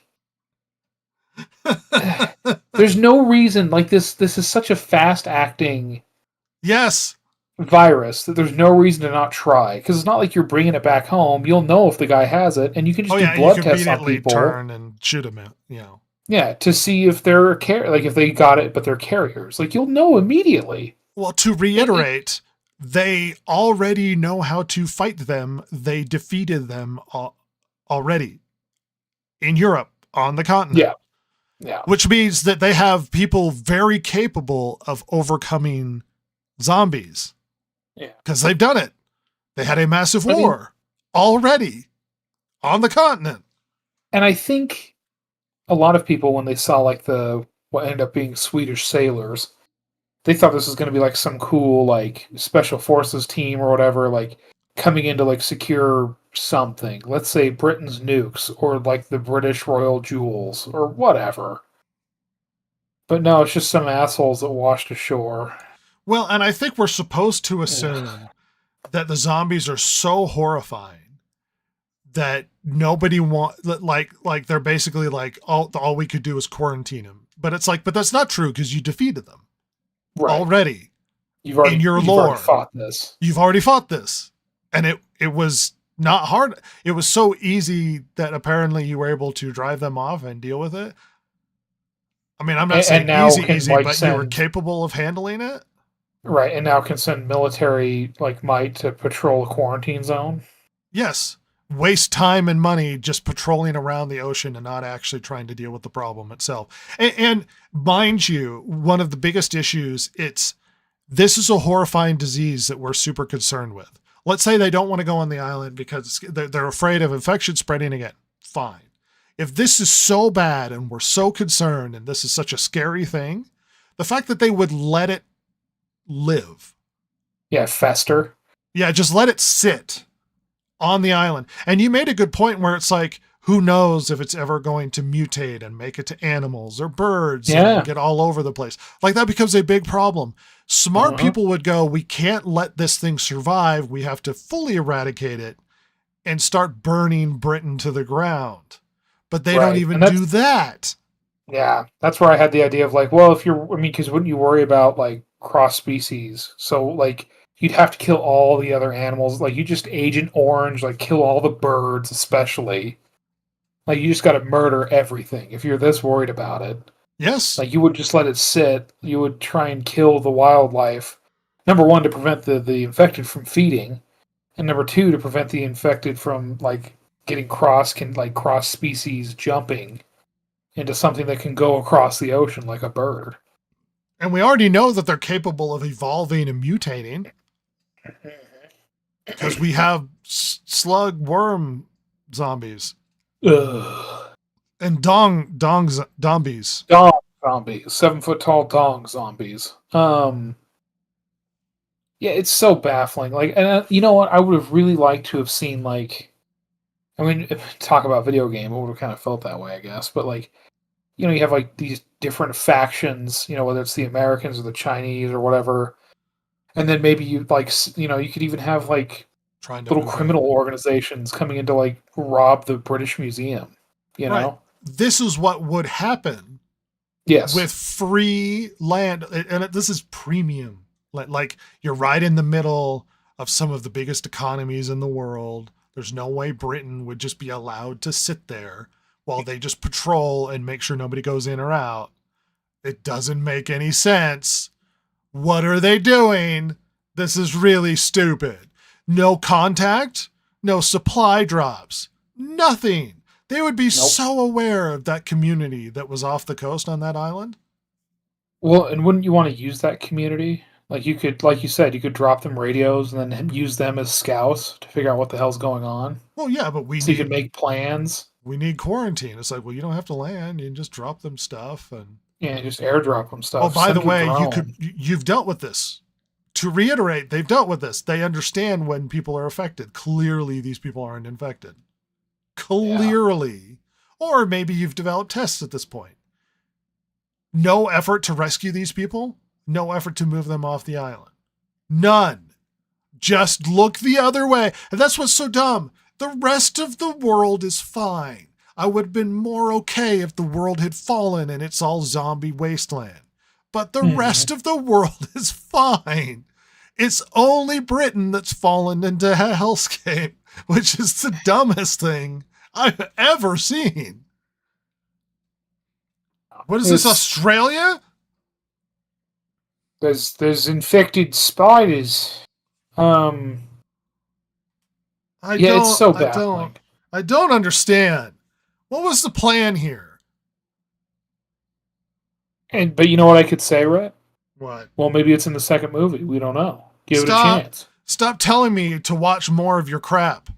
if you can't make one good movie, what makes you think that I have to see the other one to make the one retroactively good? It's not going to retroactively be good. No movie with the advent of second one makes the first one better. Yeah. If it sucks, it sucked. It's going to suck. Before we finish this, and I am so enraged by the meta of this whole thing, the fact that everybody else is fine. But I was actually thinking of how this story probably could have been written better. And one thing I thought of was, I mean, we talked about it earlier, but it was the kid is overconfident and then he realizes he's in over his head. And what you should have had was a B plot of the dad following, trying to catch up to them. Which would have been really interesting, in him going through tribulations. And then maybe by the time he catches up and it's like, oh, mom has cancer, she dies, then maybe the dad and the son make up because they realize family means a lot. But instead, he's still like, screw you, dad, despite saving my life and having a huge connection to me or whatever. I only care about my mom and I'm going to leave and maybe be molested? By Jimmy Savile, but not. You know what I mean? Like, there are ways the story could have been written to smooth out the edges. And it feels like this was subject to a lot of revisions, or they started filming and then stopped for a while and then started filming and then stopped for a while. Like, that's what it feels like. Or it's just a really bad filmmaker with a really bad writer. But there are ways that you could slightly tweak the story that doesn't make it like, I know better, but at least you could change it slightly following this. Because at its core, the story is like a coming of age young man's journey sort of thing. Yes. They don't emphasize that enough, but that's kind of what it is. Yeah. And it's, they'll parts of it are set up to be like, oh, he's gonna do the thing and like learn to trust him, but then they don't do that. Nope. He just suddenly does, And or God they keeps don't set him up. intervening on his behalf. Yeah, they don't set him up to have his hubris kick his ass.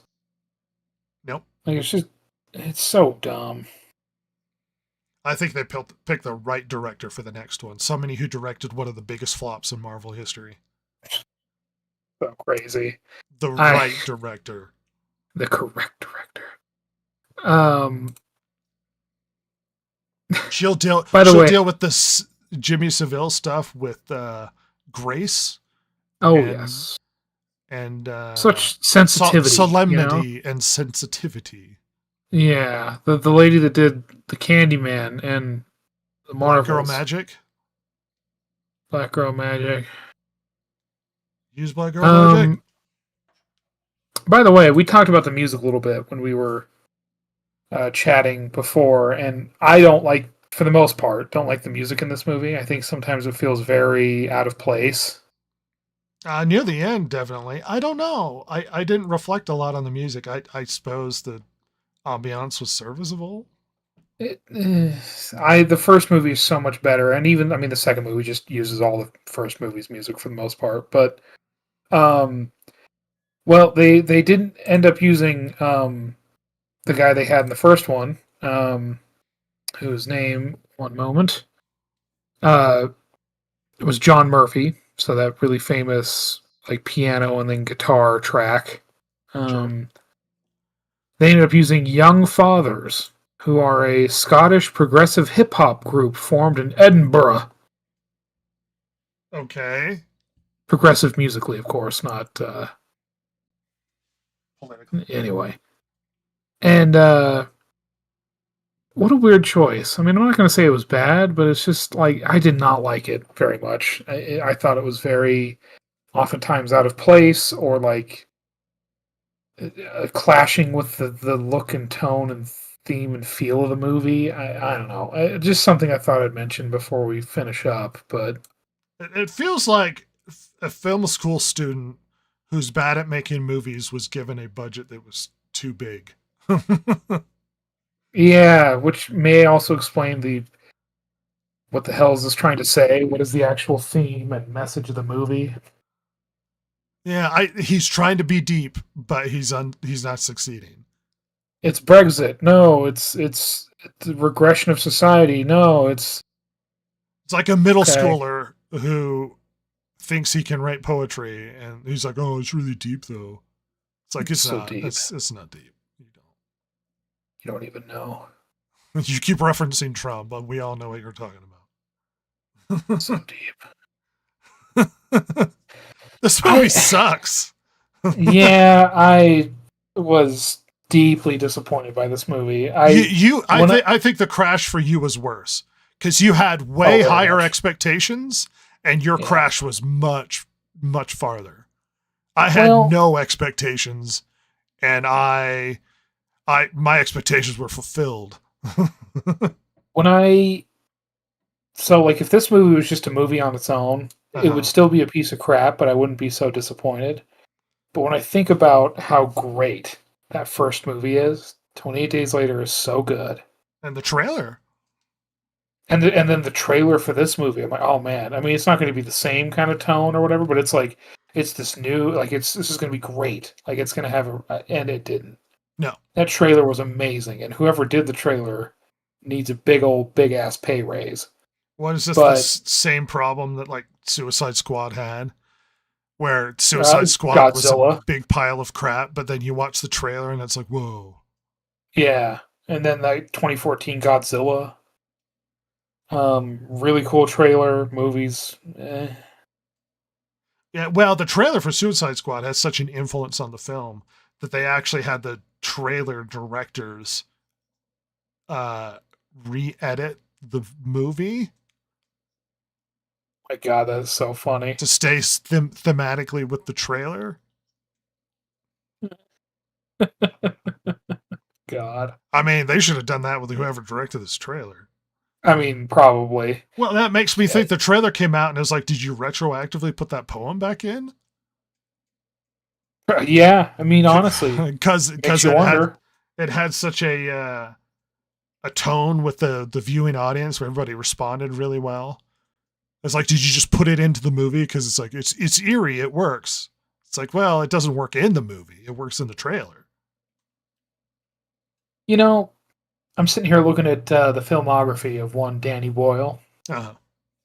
What do you think the last movie was that Danny Boyle directed before Oh. this one? I don't know. Do you remember a movie called Yesterday, Rhett?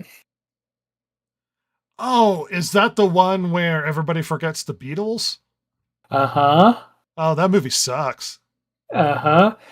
But then the one before that, was the second Train Spotting movie, which I heard was good. I mean, it wasn't like amazing or Well, mind-blowing. his weird cutting style works for like a British punk movie.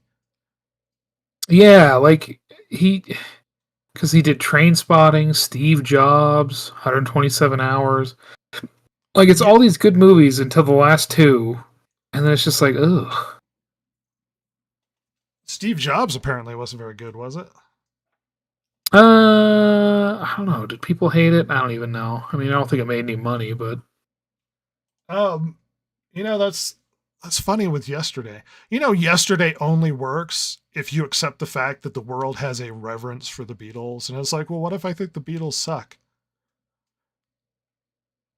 Because so an Indian man making up the Beatles songs wouldn't do anything for you? well, because the point of the movie is the Beatles never existed. So he starts singing these songs he remembers of the Beatles that just disappear from the earth. And it has this profound effect on people. But I was like, that's only if the band is so amazing that it devastates the world with its amazingness. And it's like the Beatles have some good stuff, but they have hundreds of songs, and there's a huge, deep library of just trash. Yeah. By the way, I'm not a Beatles fan. If you couldn't tell. Yeah. But it's like that only works if like there's a deep reverence for the beat. It's like, what would happen if they were taken from the earth? I was like, we would be fine. I mean, we would move on and everything. Or this, and you have to take the concept of he's basically stealing the Stolen fame, valoring the Beatles. stolen valoring the Beatles and their very popular music. That always reminded me of the problem that you had with like Hot Tub Time Machine, where he basically steals all these classic rock hits and goes back to the future and sings them, and now he's the greatest, band of all time. Yeah.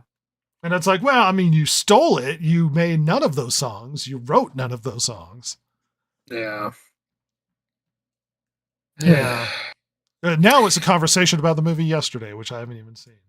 Yeah, I just thought I'd bring it up because I know you hate that movie because you hate the Beatles. So Well, thank you. yeah, Hey, if you like the Beatles or you're listening to this, it's fine. I don't, but it's fine.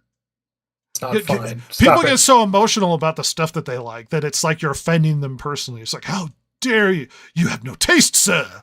You have no taste. The Beatles are the greatest. It's like, guess what? If me saying I don't like the Beatles affects your ability to like the Beatles, then maybe the Beatles aren't as transcendent as you think they are. Yeah. It's like, you've damaged it. It's like, guess what? A lot of people don't like the things that you like. It's the world we live in. Like this movie. There will be crazy, insane people that for years will try and argue that this movie is much better than they think it is. They will. And try and justify and then backfill excuses into the film to pretend like, no, see, it's actually brilliant. You don't understand. It's like, dude, it sucks. We all know it sucks. It's a terrible film. Just get over it. I mean, there's really interesting, good stuff in it. There's scenes that I kind of like. There's visual some imagery aspects. that's really good. The acting's really good. It's just overall the problem is the directing and the writing, and that makes it a giant piece of shit. Yeah, I'm not. This movie just disappointed the crap out of me. I wanted to like it so bad. You really did. And it just, because you know what? The only other movie I wanted to see, but just never came to town, was Warfare. And I hear that's really good. I've heard it's great. Speaking of Alex Garland, by the way. But I didn't get a chance to see it, so I was like, oh man, this is it. This is going to be the cool movie for this year, I think. And then no, it's not. Yeah, you were really hyped for this film. In fact, I probably wouldn't have seen it if you didn't want to see it. Yeah. Well, that'll teach me for having hope. Hope is for losers. And join me on the dark side. The dark side nerds. that hates the Beatles. Ugh. Bullshit.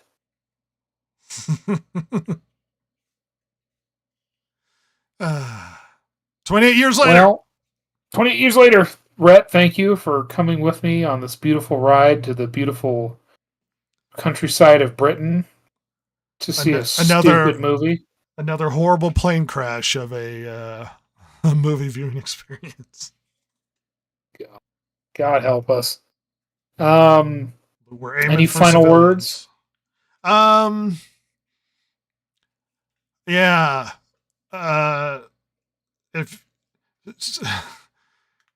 perhaps cynically, don't believe that they're going to ever do a good job, because they never will. And at least that way, if they do a good job, then you're pleasantly surprised. Like, I always withhold we'll wait and see harumph sort of attitude. And when they surprise me, then I'm quite pleased. Like Sinners, I was quite pleased. Yeah. But yeah,